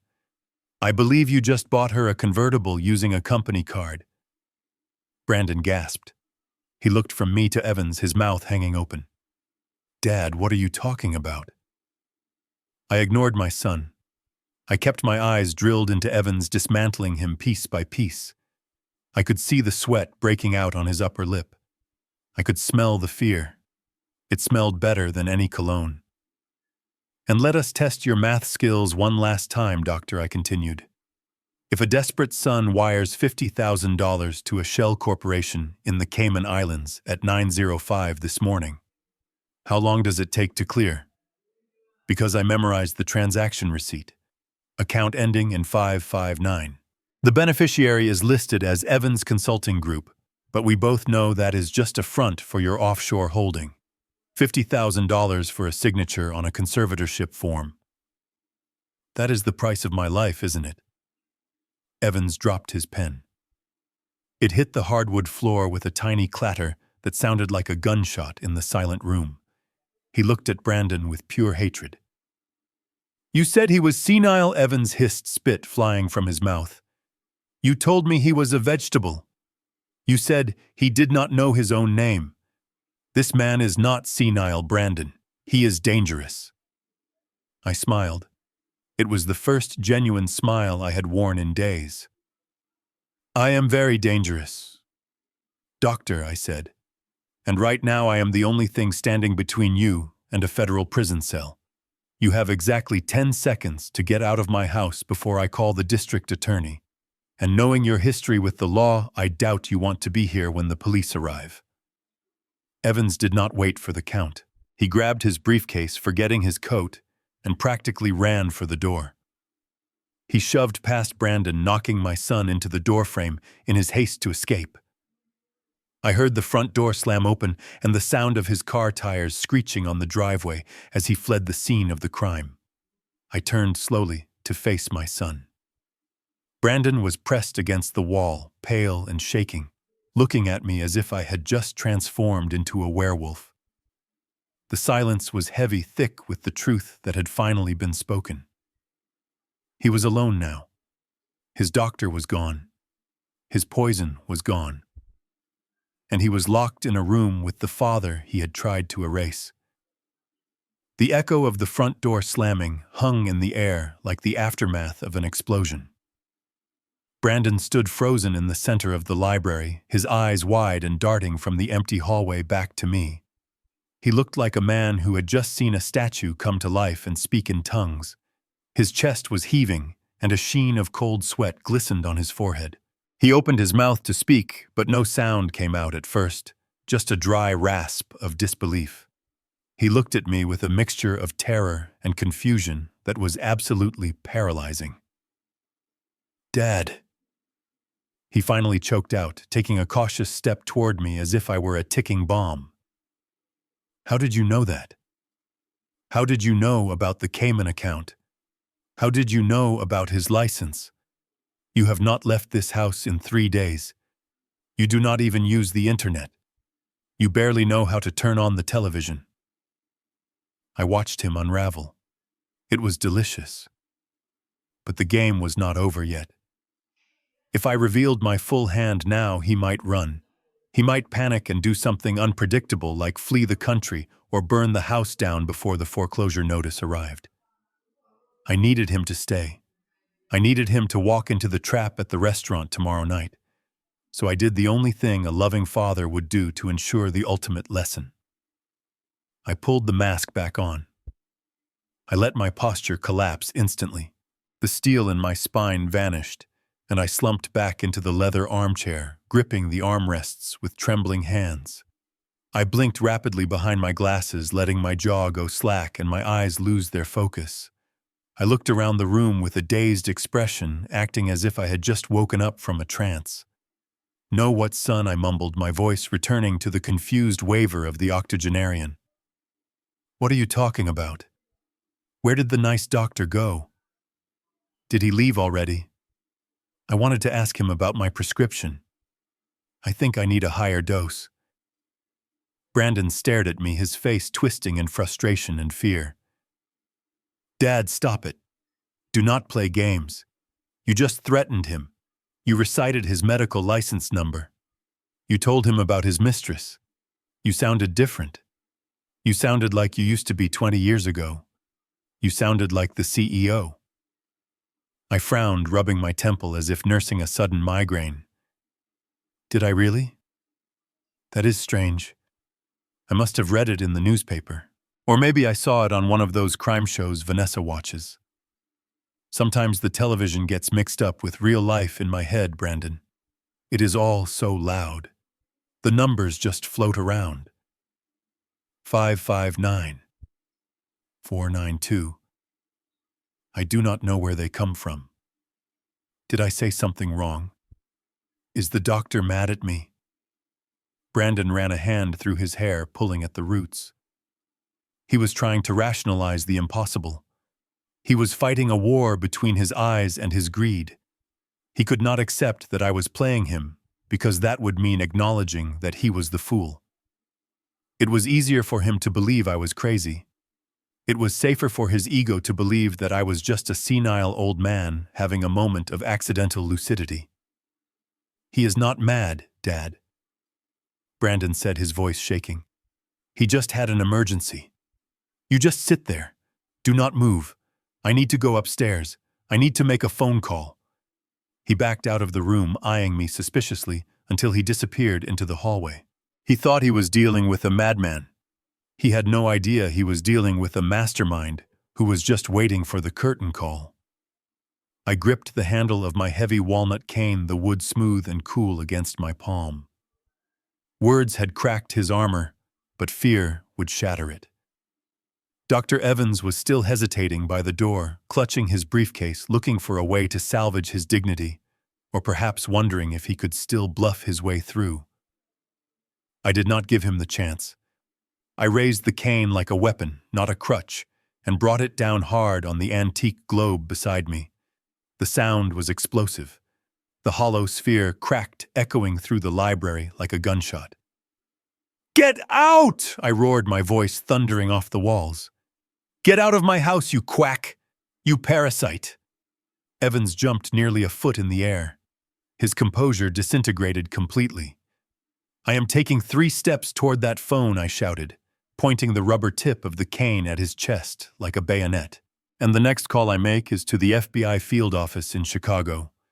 I have the number memorized. Do you want to be here when they pull up? Do you want to explain to the feds why you are declaring a sane man incompetent for a bribe? Evans turned and ran. He did not walk. He scrambled. He slipped on the rug, regained his balance, and bolted into the hallway. I heard the front door fly open and slam shut seconds later, followed by the screech of tires peeling out on the asphalt. I stood in the center of the room, breathing heavily, letting the adrenaline course through me. I slowly lowered the cane. I turned to face my son and daughter-in-law. They were huddled together near the bookshelf, looking at me as if I were a stranger they had just met in a dark alley. Vanessa's face was pale, her makeup standing out in stark relief against her blanched skin. Brandon was trembling, his hands shaking uncontrollably at his sides. "He is not senile," Vanessa whispered to Brandon, her voice barely audible but cutting through the silence. "Did you see his eyes? Did you hear him? He knew the license number. He knew about the FBI. He is not confused, Brandon. He is playing us." Brandon shook his head, his eyes wide with panic. "No, Ness. It is the dementia. It has to be. It makes them aggressive. It makes them paranoid. He is having a violent episode." Paranoid, Vanessa hissed, clutching Brandon's arm, her fingernails digging into his suit jacket. "He just chased a neurosurgeon out of the house with a cane. That was not paranoia. That was authority. He looked like the old Tobias. He looked like the CEO. We have to go. We have to get out of here." I watched them unravel. I decided to throw one last log on the fire of their confusion. I let the anger drain from my face, instantly replacing it with a look of bewildered innocence. I looked down at the cracked globe on the floor, then up at them, blinking rapidly. "Who made that noise?" I asked, my voice soft and tremulous. "Why is the globe broken? Did the nice doctor fall down?" Brandon stared at me, searching my face for a crack in the mask. He wanted to believe I was crazy. He needed to believe it. Because if I was sane, he was in more trouble than he could possibly imagine. "Yes, Dad," he said, his voice cracking. "The doctor fell. Just sit down. We are going to go upstairs for a minute." I watched them back out of the room, keeping their eyes on me the entire time. They were terrified. They were questioning reality. And for the first time in their miserable, selfish lives, they were realizing that the old lion they thought was asleep might just be waiting to bite. I waited until the sound of their frantic footsteps faded up the grand staircase, and the heavy thud of the master bedroom door signaled their retreat. Only then did I reach into the pocket of my wool cardigan and pull out the slim digital recorder I had taped to the inside of the fabric. The tiny red light was still blinking a silent heartbeat in the dim library. I pressed the stop button and the light died. I had them. I sat back in my chair and exhaled a breath I felt like I had been holding for 40 years. This was the final nail. The poison was attempted murder, but it was hard to prove without the physical evidence of the tea I had destroyed. The financial theft was white-collar crime. But this was something darker. This was a conspiracy to strip a human being of their civil rights. This was an attempt to imprison me within my own mind, using the legal system as a cage. I plugged the recorder into my laptop and watched the waveform appear on the screen. I clicked send, attaching the file to an encrypted email addressed to Arthur Blackwood. I picked up my burner phone and dialed.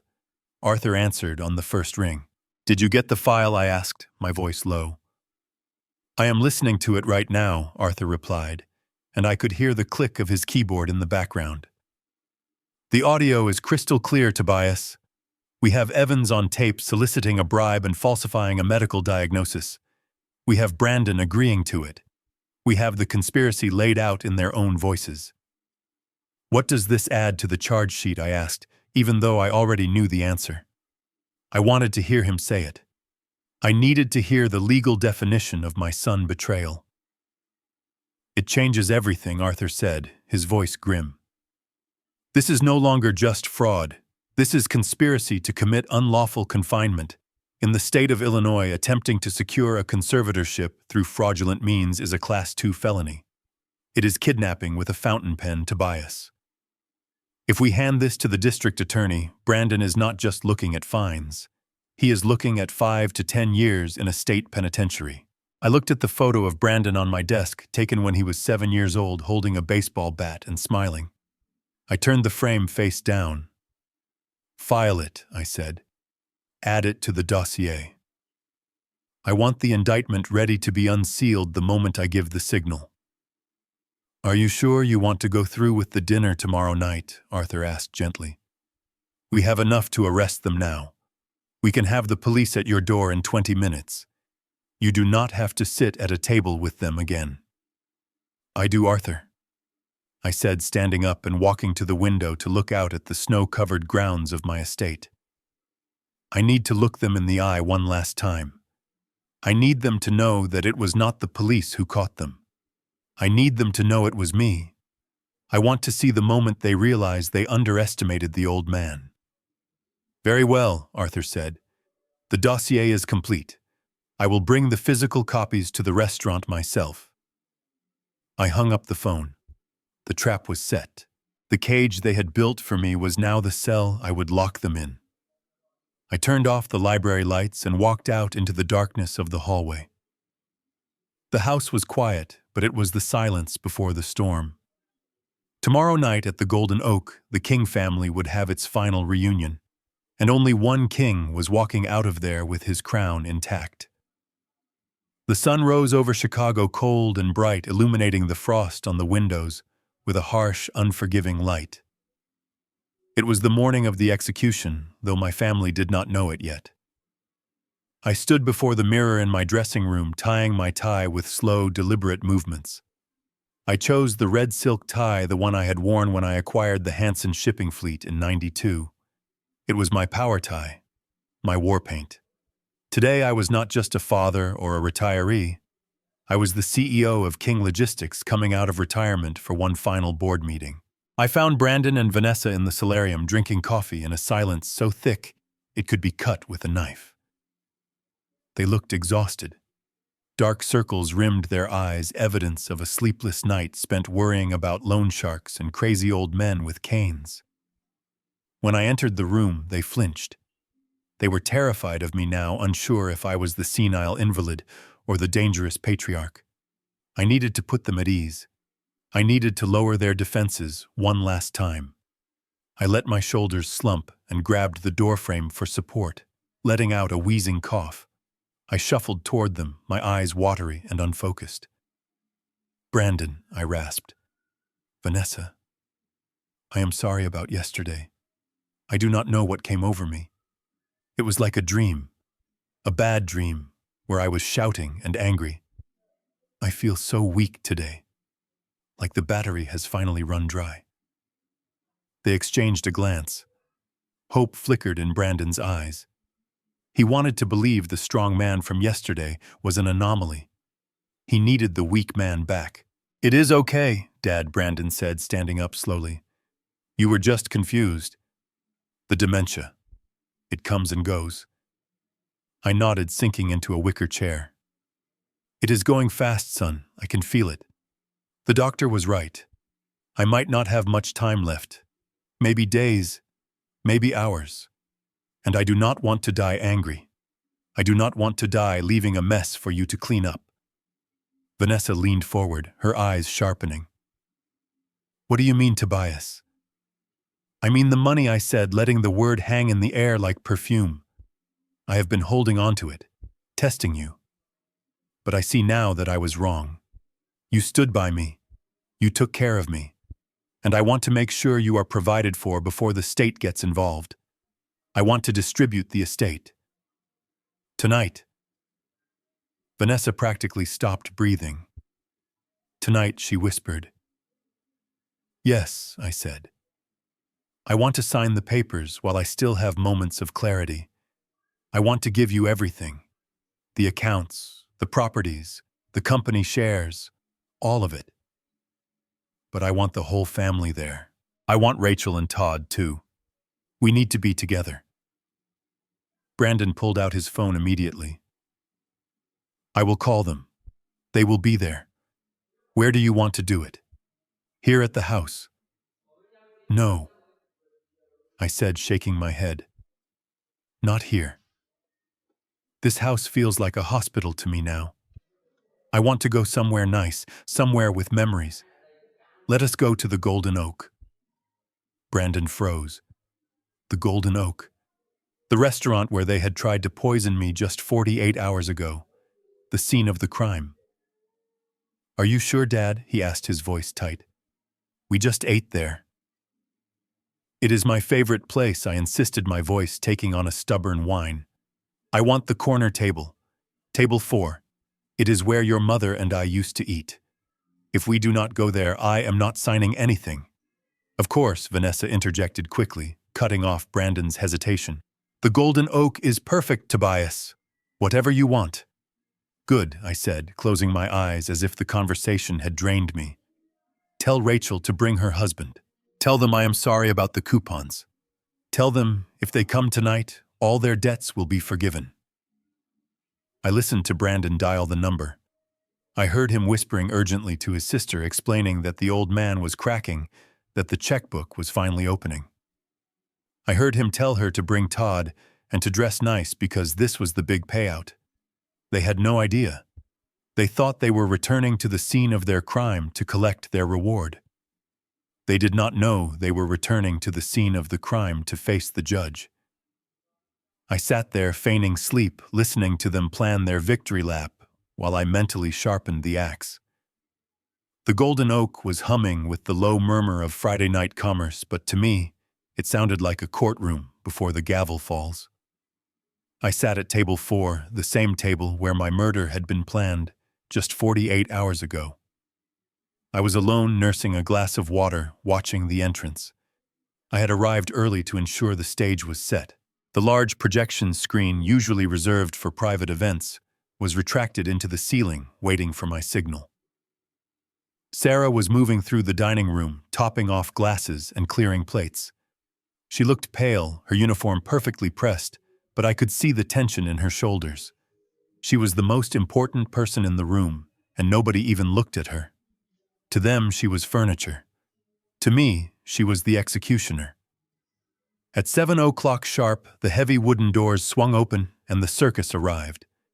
They did not look like a family coming to say a final farewell to their dying patriarch. They looked like a corporate merger team arriving for a hostile takeover. Brandon led the pack wearing a tuxedo that was entirely too formal for a dinner, implying he planned to go out celebrating immediately after I signed my life away. Vanessa was dripping in diamonds earrings that I suspected she had charged to one of the emergency credit cards I had just acquired the debt for, but they were not alone. Flanking them were 2 men in sharkskin suits carrying briefcases thick enough to bludgeon a man. Lawyers. They had brought their own legal counsel to ensure they squeezed every last drop of blood from the stone. Rachel and Todd followed close behind. Todd had reapplied his makeup. The purple bruise around his eye was back darker and more dramatic than before, and he was using a cane that looked suspiciously like one from the prop department of a community theater. They spotted me in the corner, and the transformation was instant. The arrogance vanished, replaced by masks of somber concern. They moved toward me in a phalanx of greed and perfume. Dad, Brandon said, reaching the table first and placing a hand on my shoulder. You made it. You look, rested. I looked up at him, playing the part of the fading old man one last time. I feel transparent, son. I feel like I am fading away. Who are these gentlemen? Brandon gestured to the sharks. These are just associates, Dad. Mr. Sterling and Mr. Goldberg. They are here to help facilitate the transfer. We wanted to make sure everything is legal and proper. To protect you, of course. Of course, I whispered. To protect me. Sit down. Please, everyone, sit down. They crowded around the table, the lawyers placing their briefcases on the floor with heavy thuds. Rachel sat across from me, clutching Todd's hand. She gave me a brave, teary smile. "We are just glad you are okay, Daddy," she said. "We were so worried after yesterday. The coupons, we knew you were not yourself." I nodded slowly. "Yes, the coupons. My mind plays tricks on me, Rachel. But tonight I see everything clearly." Sarah approached the table with a pitcher of water. She moved methodically, pouring for the lawyers first, then the family. When she reached me, she paused. Our eyes met for a fraction of a second. It was a silent communication, a confirmation. The USB drive was plugged into the audiovisual system. The remote was in her apron pocket. The trap was primed. "Can we get some champagne?" Vanessa called out, snapping her fingers at Sarah without even looking at her face. "2 bottles of your finest vintage. We are celebrating family." Sarah looked at me. I gave the slightest nod. "Right away, ma'am," Sarah said, her voice steady. I watched them settle in, adjusting their napkins, checking their watches, eyeing the leather folder I had placed in the center of the table. They thought it contained deeds and titles. They thought it was the key to their freedom. They were already spending the money in their heads. I took a sip of water and let the silence stretch. "Enjoy the champagne, kids. It is the last thing I am ever going to buy you." I tapped my spoon against the crystal champagne flute. The sharp, clear ring cut through the murmurs of the dining room and silenced the table. Brandon stopped whispering to his lawyer. Vanessa paused with her glass halfway to her lips. Rachel and Todd looked up from their whispered argument about boat interiors. They all looked at me expecting a toast. They expected a rambling, sentimental speech from a dying man, thanking them for their love and support. They expected me to weep. I pushed my heavy oak chair back and stood up. I did not use the armrests for leverage. I did not groan. I did not wobble. I stood up with the fluid, powerful grace of a man in his prime.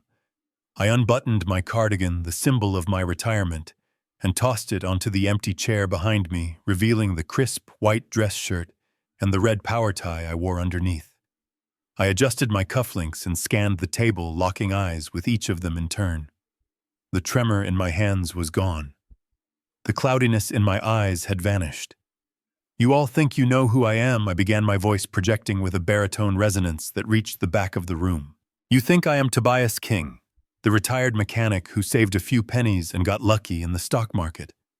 You think I live on a fixed income. You think I am a fragile old man who needs to be managed and medicated and put away." I walked slowly around the table, my footsteps heavy and assured. The lawyer, Mr. Sterling, narrowed his eyes, sensing a shift in the atmosphere. He recognized this tone. It was the tone of a man who owned the building. "But you are wrong," I continued, stopping behind Brandon's chair. "I did not just work in logistics. I built logistics. In 1975, I founded a company called King Transport, with 1 truck and a loan. Today, that company is known as King Logistics. We handle 40% of the freight that moves through the Midwest. We own 3 million square feet of warehouse space. We own the trucks, the shipping containers, and the technology that tracks them." Brandon turned in his chair, his face losing all color. "King Logistics," he whispered. "Dad, that is a Fortune 500 company. You worked there. You were a regional manager." I laughed, a dry, humorless sound. "I did not work there, Brandon. I am the chairman of the board. I own 51% of the voting stock. I never took the company public because I did not want to answer to shareholders. I only answer to myself. And as of the market close today, the valuation of my personal holdings is not $50 million, as you guessed, in your greedy little calculations. It is $212 million. The silence that followed was absolute. It was the silence of a vacuum. Vanessa dropped her champagne glass. It hit the table and shattered, spilling expensive vintage wine all over the legal documents, but she did not even blink. Her mouth hung open, her eyes wide with a mixture of horror and awe. $200 million. The number hung in the air like a guillotine blade. Rachel let out a small whimper. Todd looked like he was going to be sick. The lawyers were frantically checking their phones, likely Googling my name and realizing they were sitting at a table with a titan of industry they had planned to defraud. I hid it from you, I said, my voice dropping to a dangerous whisper. I hid it because I wanted you to build your own lives. I wanted you to have the hunger. I wanted you to become men and women of character, not trust fund babies waiting for a handout. I gave you the greatest gift a father can give. I gave you the opportunity to struggle. But you did not struggle. You stole. You lied. And you plotted. I walked back to the head of the table and leaned over, placing my hands flat on the white tablecloth. You wanted my money so badly, I said, staring into Brandon's terror-filled eyes. Well, here it is, all 200 million of it. But before we sign anything, I think we should watch a little movie. Sarah, if you please. Sarah pressed the button on the small remote she had concealed in her apron pocket. A low mechanical hum filled the room as the massive projection screen descended from the ceiling, slowly blocking the view of the open kitchen. The ambient music in the restaurant cut out abruptly. The lights in the dining room dimmed automatically, plunging the table into a spotlight of anticipation. The other diners stopped eating. Forks hovered halfway to mouths. Conversations died in throats. The entire room turned their attention to the glowing rectangle that now dominated the space. The screen flickered to life. The image was grainy at first, black and white night vision, but the resolution cleared in seconds. The timestamp in the corner read 6 a.m. 2 days ago. The location was unmistakably my kitchen. The audience watched in silence as Vanessa appeared on screen in her silk bathrobe, holding a small blue vial with the care one usually reserves for handling explosives. She looked over her shoulder, checking the hallway before uncorking it over my favorite porcelain teacup. Brandon walked into the frame. He did not stop her. He did not ask what she was doing. He leaned in close, his face illuminated by the under-cabinet lighting, and watched the liquid drip into the cup. The audio crackled to life, booming through the restaurant's surround sound system. Make sure it is enough to finish him, the digital. Vanessa whispered, her voice amplified to a terrifying volume. We cannot afford another hospital visit. The bank needs a death certificate, Brandon, not a medical bill. A collective gasp rippled through the restaurant. A woman at a nearby table covered her mouth in horror. Vanessa sat frozen in her chair, her face a mask of absolute terror. She looked at the screen, then at me, then at the lawyers who were now slowly sliding their chairs away from her as if she were radioactive. Brandon tried to stand up to stop the video, but his legs failed him. He collapsed back into his seat, his eyes locked on the screen where he was currently agreeing to murder his father. The video cut to a new scene. It was in color this time, high definition. It was Rachel's kitchen. There was Rachel dancing with a glass of champagne spinning around the island. There was Todd moonwalking across the hardwood floor, his back perfectly healthy, his face unblemished and free of any bruises. The audio was crystal clear. The old soft bank vault, Rachel's voice echoed mocking and cruel. He is so desperate to be the protector. I just have to squeeze out a few tears, mention how scary the bad men are, and he will crack. Todd's laughter filled the room, a harsh, ugly sound that seemed to bounce off the walls. Twin engines, leather interior. We deserve this, babe. We earned it by listening to his boring war stories. Rachel buried her face in her hands, sobbing for real this time. Todd stared at the tablecloth, wishing he could dissolve into the fabric. The juxtaposition was brutal. The image of them celebrating my death played on a loop above their heads, while the real versions sat shivering in the wreckage of their lies. I looked around the restaurant. The patrons were no longer just curious onlookers. They were witnesses. I saw disgust in their eyes. I saw phones raised, recording the screen, recording the family, that had tried to murder a father for a boat. Mr. Sterling, the lead lawyer, was pale, closing his briefcase with a finality that spoke volumes. He knew what he had just seen. It was not just embarrassment. It was felony evidence broadcast in stereo. The screen went black, but the image of my family's treachery seemed to burn in the air like an afterimage from a flashbang grenade. The silence in the restaurant was no longer just quiet. It was a physical weight pressing down on the table. Brandon was shaking his head slowly, a low moan escaping his throat. Vanessa was staring at her hands as if they were covered in blood. Rachel and Todd were paralyzed, their faces drained of blood, looking like wax figures in a museum of failures. I reached for the thick leather folder that had been sitting in front of me the whole time. I did not open it gently. I tossed it onto the center of the table. It landed with a dull, heavy thud that rattled the silverware. It was the sound of a judge's gavel. It was the sound of a prison cell door slamming shut. "Inside that folder is not your inheritance," I said, my voice cutting through the room with surgical precision. "Inside that folder is your indictment." I pointed a finger at the folder. Tab 1 contains a forensic digital trail provided by my private security team. It includes the receipt for the purchase of a synthetic cyanide compound from an encrypted marketplace. The delivery address is your studio, Vanessa. It also contains the wire transfer record for $50,000 sent to an offshore account belonging to Dr. Evans. That is conspiracy to commit capital murder and bribery of a medical official. That alone is enough to put you both away for 25 years. Brandon made a sound like a wounded animal. "Dad, please." We were desperate. I ignored him and turned my gaze to Rachel and Todd. "Tab 2 is for you," I continued. "It contains the loan documents you signed with the Russo Syndicate. It outlines the terms of your debt.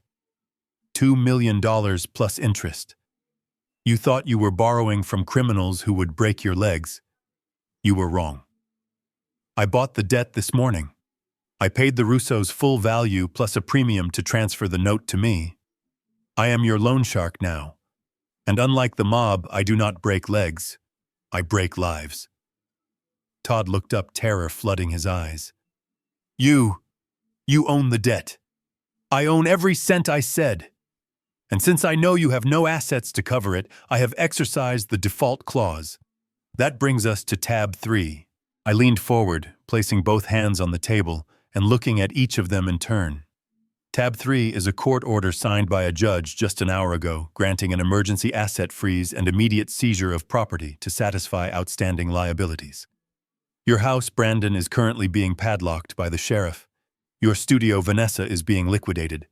Rachel, your lease has been terminated, and your accounts have been drained to pay down the interest on the loan. The lawyers, Mr. Sterling and Mr. Goldberg, slowly stood up. They did not look at their clients.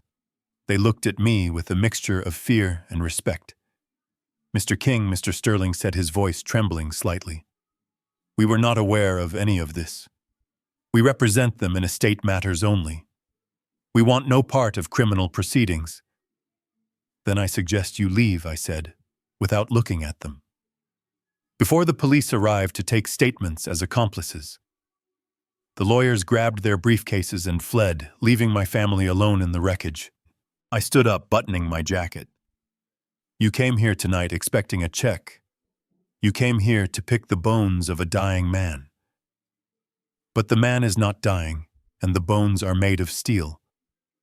You are leaving here with nothing. No home, no money, no career, and no father. The police are waiting outside. They have the video.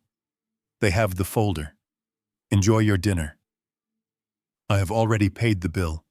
It was the cheapest thing on the menu compared to what you are about to pay." The explosion happened in slow motion. It started with a sound that was not quite a scream and not quite a sob. It was the guttural roar of a man watching his entire existence disintegrate before his eyes. Brandon stood up so abruptly that his heavy wooden chair flew backward and crashed into the server station behind him, sending a tray of silverware clattering to the floor. The noise was deafening, but Brandon did not hear it. He heard only the blood rushing in his ears, the sound of his own ruin. "You did this!" he screamed, his face turning a violent shade of crimson. "You set us up! You ruined me! You ruined everything!" He was not looking at a father anymore. He was looking at the architect of his destruction. The thin veneer of civilization that had held him together for 40 years snapped. He reached down and grabbed a serrated steak knife from the table. The silver blade caught the light of the projector screen, gleaming with deadly intent. Vanessa shrieked, scrambling backward in her chair. Rachel covered her head with her arms. "I will kill you!" Brandon roared, lunging across the table. He moved with the desperate, frantic energy of a cornered rat. He scrambled over the white tablecloth, kicking over the crystal glasses and sending the heavy folder of evidence sliding onto the floor. He raised the knife high, his eyes locked on my throat. I did not move. I did not flinch. I did not even blink. I simply watched him come. Because I knew something he did not. I knew that the elderly couple at table 5 enjoying their soup were not retirees. I knew that the man in the tweed jacket reading the newspaper by the window was not a professor. Before Brandon could get within 3 feet of me, the air in the restaurant shifted. The man in the tweed jacket moved with a speed that defied the human eye. He vaulted over the low partition, separating the booths, his movement fluid and precise. At the same time, the elderly man at table 5 stood up, shedding his hunch like a costume. They intercepted Brandon in midair. The man in tweed caught Brandon's wrist, the one holding the knife, and twisted it with a sickening pop. The knife fell from his grasp, landing harmlessly on the carpet. The second guard grabbed Brandon by the collar and the belt, hauling him backward off the table. They slammed him onto the floor with a bone-jarring thud that shook the floorboards. It was over in 3 seconds. One moment, my son was a homicidal maniac launching an attack. The next, he was pinned to the Persian rug, his face pressed into the dust, his arm twisted behind his back in a professional restraint hold. "Let me go!" Brandon screamed, thrashing against the weight of the men on top of him. "He is the criminal. He is the one you want. He stole my life." The guard in the tweed jacket leaned down close to Brandon's ear. "Do not move, sir," he said, his voice calm and terrifyingly polite. "If you struggle, I will be forced to sedate you, and I do not think you want that." I stood up slowly, brushing a stray drop of water from my lapel. I looked down at my son. He looked pathetic, sprawled there on the floor, his tuxedo rumpled, his dignity stripped away. The restaurant was dead silent. Every diner was watching. Every waiter was frozen. Even Vanessa and Rachel were silent, their mouths hanging open in shock. They had thought I was helpless. They had thought I was prey. They had forgotten that kings always travel with a royal guard. I signaled to Sarah, who was standing by the kitchen door. She nodded and spoke into her headset. "You see, Brandon?" I said, my voice echoing in the quiet room. "You brought a knife to a chess match. That is why you were never fit to run my company. You act on impulse, you act on emotion, and you always underestimate your opponent." Brandon looked up at me from the floor, tears of rage and pain streaming down his face. "I hate you," he spat. "I know," I replied softly, "but that does not change the fact that you are going to prison, and I am going to finish my dinner." The wail of sirens cut through the heavy silence of the dining room, a piercing sound that grew louder with every second until it seemed to vibrate the very glass of the windows. Blue and red lights washed over the white tablecloths, turning the spilled wine into a gruesome shade of violet. The front doors burst open again, but this time it was not a maitre d' welcoming guests. It was a squad of Chicago police officers moving with the heavy, purposeful stride of men who had come to take out the trash. Leading them was Detective Miller, a man I had known for 20 years from my days on the City Planning Council. He did not look at me. He walked straight to where my bodyguards were holding Brandon on the floor. "Get him up," Miller barked. The guards hauled Brandon to his feet. He was limp, his tuxedo jacket torn, his face a mask of snot and tears. Miller pulled a pair of steel handcuffs from his belt. The ratchet sound as they clicked around Brandon's wrists was the sweetest music I had ever heard. "Brandon King and Vanessa King, you are under arrest," Miller announced, his voice booming over the ambient noise. "You are charged with conspiracy to commit capital murder, attempted poisoning, and fraud." Vanessa screamed. It was a high, shrill sound of pure denial. She tried to back away, knocking into a waiter, but a female officer grabbed her arm and spun her around, slamming her against the wall to cuff her. "You have no proof," Vanessa shrieked. "It is just a video. It is deepfake. You cannot prove anything." Miller stepped in close to Brandon, his face inches from my son's. "We picked up Dr. Evans at the airport an hour ago," Miller said calmly. "He was trying to board a flight to Belize. He was very eager to cut a deal to save his own skin. He gave us everything, Brandon. The emails, the payment records. He even told us about the second vial of poison you ordered. He is singing like a bird in a cage." Brandon's knees buckled. The fight went out of him instantly. He looked at me one last time, not with anger, but with the hollow despair of a man who realizes he has been outplayed at his own game. The officers marched them out the front door, pushing them through the crowd of onlookers who had gathered on the sidewalk to watch the fall of the King dynasty. I turned my attention to the remaining two. Rachel and Todd were sitting perfectly still, trying to make themselves invisible. They watched their brother get dragged away, and I could see the terror in their eyes. They were waiting for the handcuffs. Detective Miller walked over to the table. He looked at Rachel, then at me. "Do you want to press charges for the extortion, Mr. King?" he asked. I looked at my daughter. She was trembling, her mascara running down her face. She looked pathetic. "No, detective," I said. "Prison is too good for them. I have a different punishment in mind." Miller nodded and tipped his hat, walking out to join his team. Rachel let out a sob of relief. "Thank you, Daddy," she whispered. "Thank you. I knew you would not do it." I leaned forward, picking up the glass of water. "Do not thank me," I said, cold as ice. "Son, you are not going to jail, Rachel, but you are going to pay. Remember what I told you about the debt. I own it now, and I am calling it in." I held out my hand, palm up. "The keys," I commanded. Rachel blinked. "What?" "The keys to the Range Rover parked outside," I said. "And the keys to the lake house. And the keys to the apartment. They are all collateral on the loan you defaulted on. The asset seizure team is at your home right now, packing your things into boxes. You have nowhere to go." Todd looked down at his wrist. "And the watch, Todd," I added, pointing to the Rolex. "Take it off. It covers about 3 days of the interest you owe me." Todd hesitated, looking at the gold timepiece as if it were a part of his body. Then slowly, with shaking hands, he unclasped it and placed it in my hand. Rachel dropped her car keys on top of it. "Get out of my sight," I said, closing my fist around their trinkets. "You have a long walk home in the snow. I suggest you start moving before the temperature drops." They stood up, stripped of their wealth, stripped of their pride, and stripped of their family name.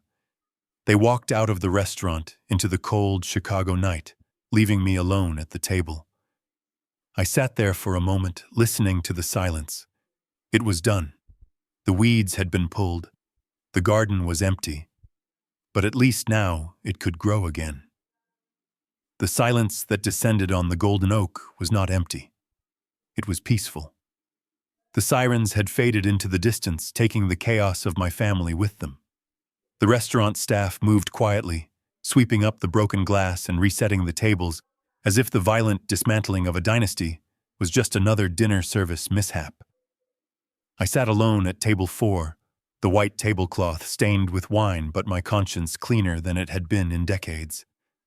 Mr. Sterling, the lawyer who had nearly fled in terror earlier, had returned to the table. He was sweating and pale, but he knew who paid the bills now.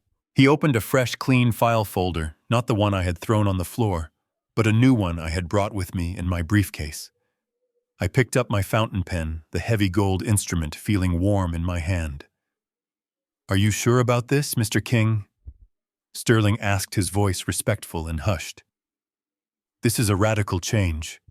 It leaves nothing for blood relatives." I looked at the paper.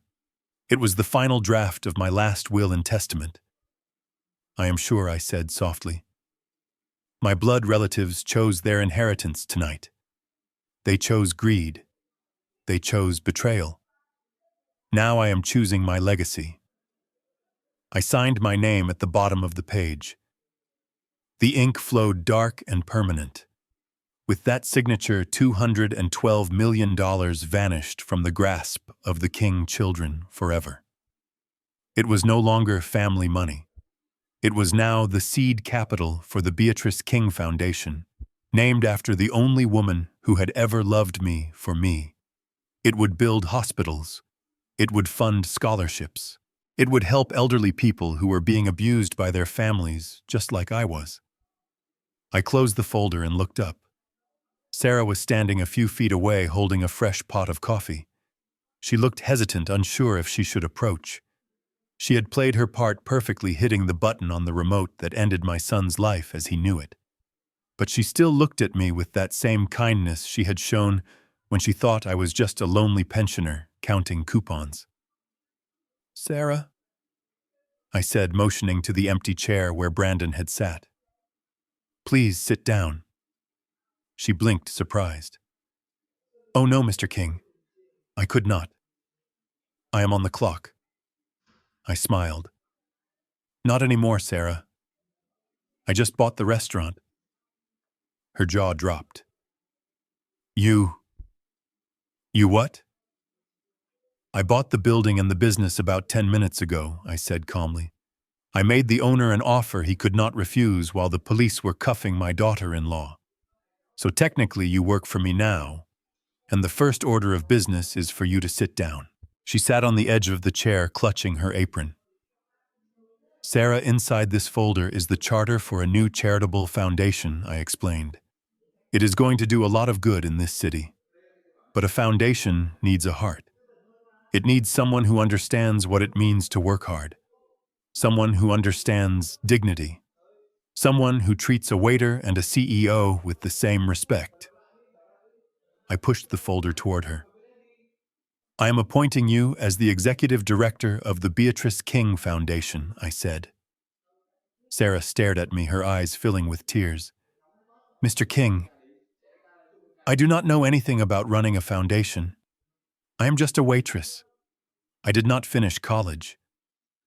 "You have a degree in humanities, Sarah," I replied. "That is the only qualification I care about. We can hire accountants to count the beans. I need you to make sure the beans go to the people who are hungry. The starting salary is $200,000 a year, plus full benefits and a company car." She gasped, covering her mouth with her hand. A tear slipped out and rolled down her cheek. "Why?" she whispered. "Why me?" "Because yesterday when I dropped my cane, you were the only person who picked it up," I said, feeling a lump in my own throat. "Because you asked me about my wife and you listened to the answer. You saved me, Sarah. You reminded me that there are still decent people in this world, and I am not going to let that decency go unrewarded." I stood up and buttoned my coat. "The lawyers will be in touch tomorrow to handle the paperwork," I said, placing a hand on her shoulder. "Go home, Sarah.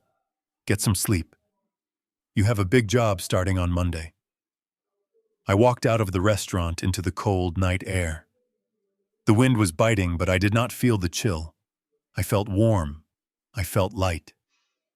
For the first time in years, I was not Tobias King, the victim, or Tobias King, the target. I was just a man who had cleaned his house and found peace in the empty rooms.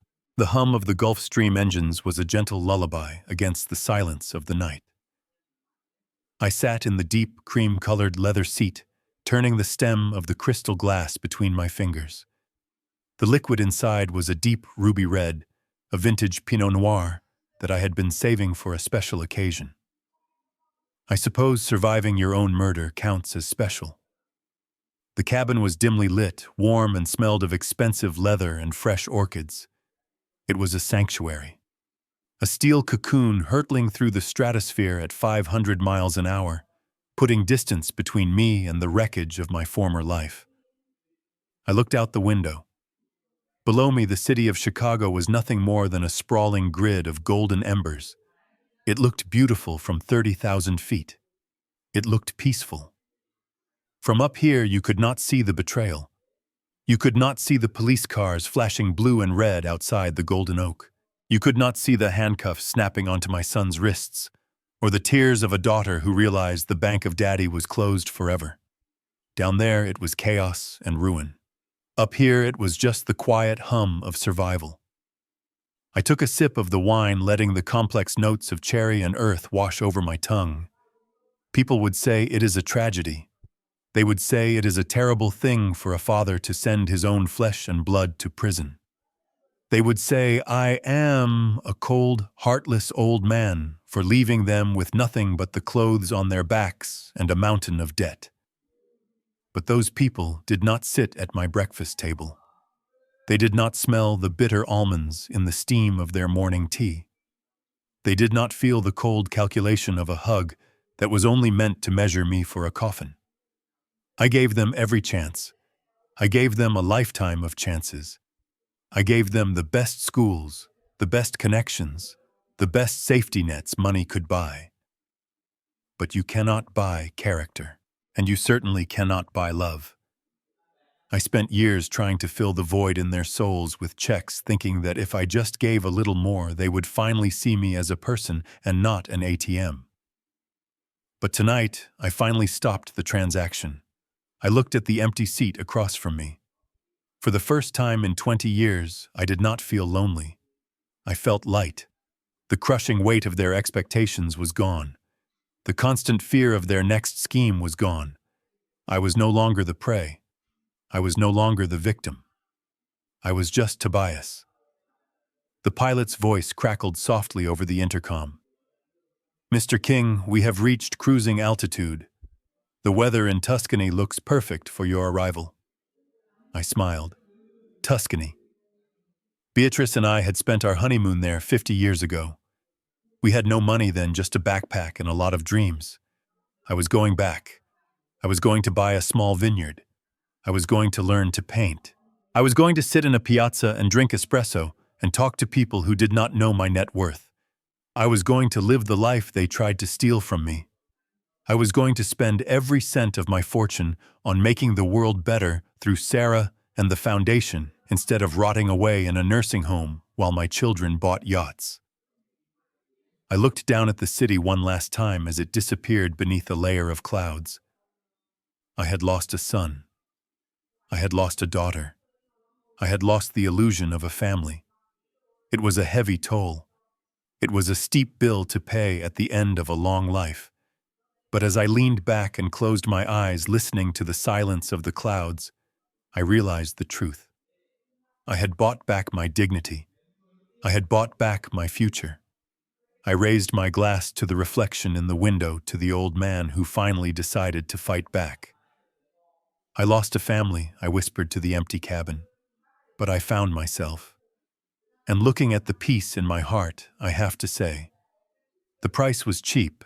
The harrowing saga of Tobias King serves as a chilling reminder that the greatest poverty is not a lack of money, but a lack of character. We often believe that family is a bond that can never be broken, but this story proves that toxicity knows no bloodline. Tobias teaches us that dignity is non-negotiable, and that sometimes self-preservation requires making the hardest cuts. True wealth is not found in a bank account, but in the peace of mind that comes from surrounding yourself with genuine hearts, even if they are not your kin. Never underestimate the wisdom of the past, because it just might outsmart the greed of the future. If you were in Tobias's shoes, would you have forgiven them or done the exact same thing? Let us know in the comments below.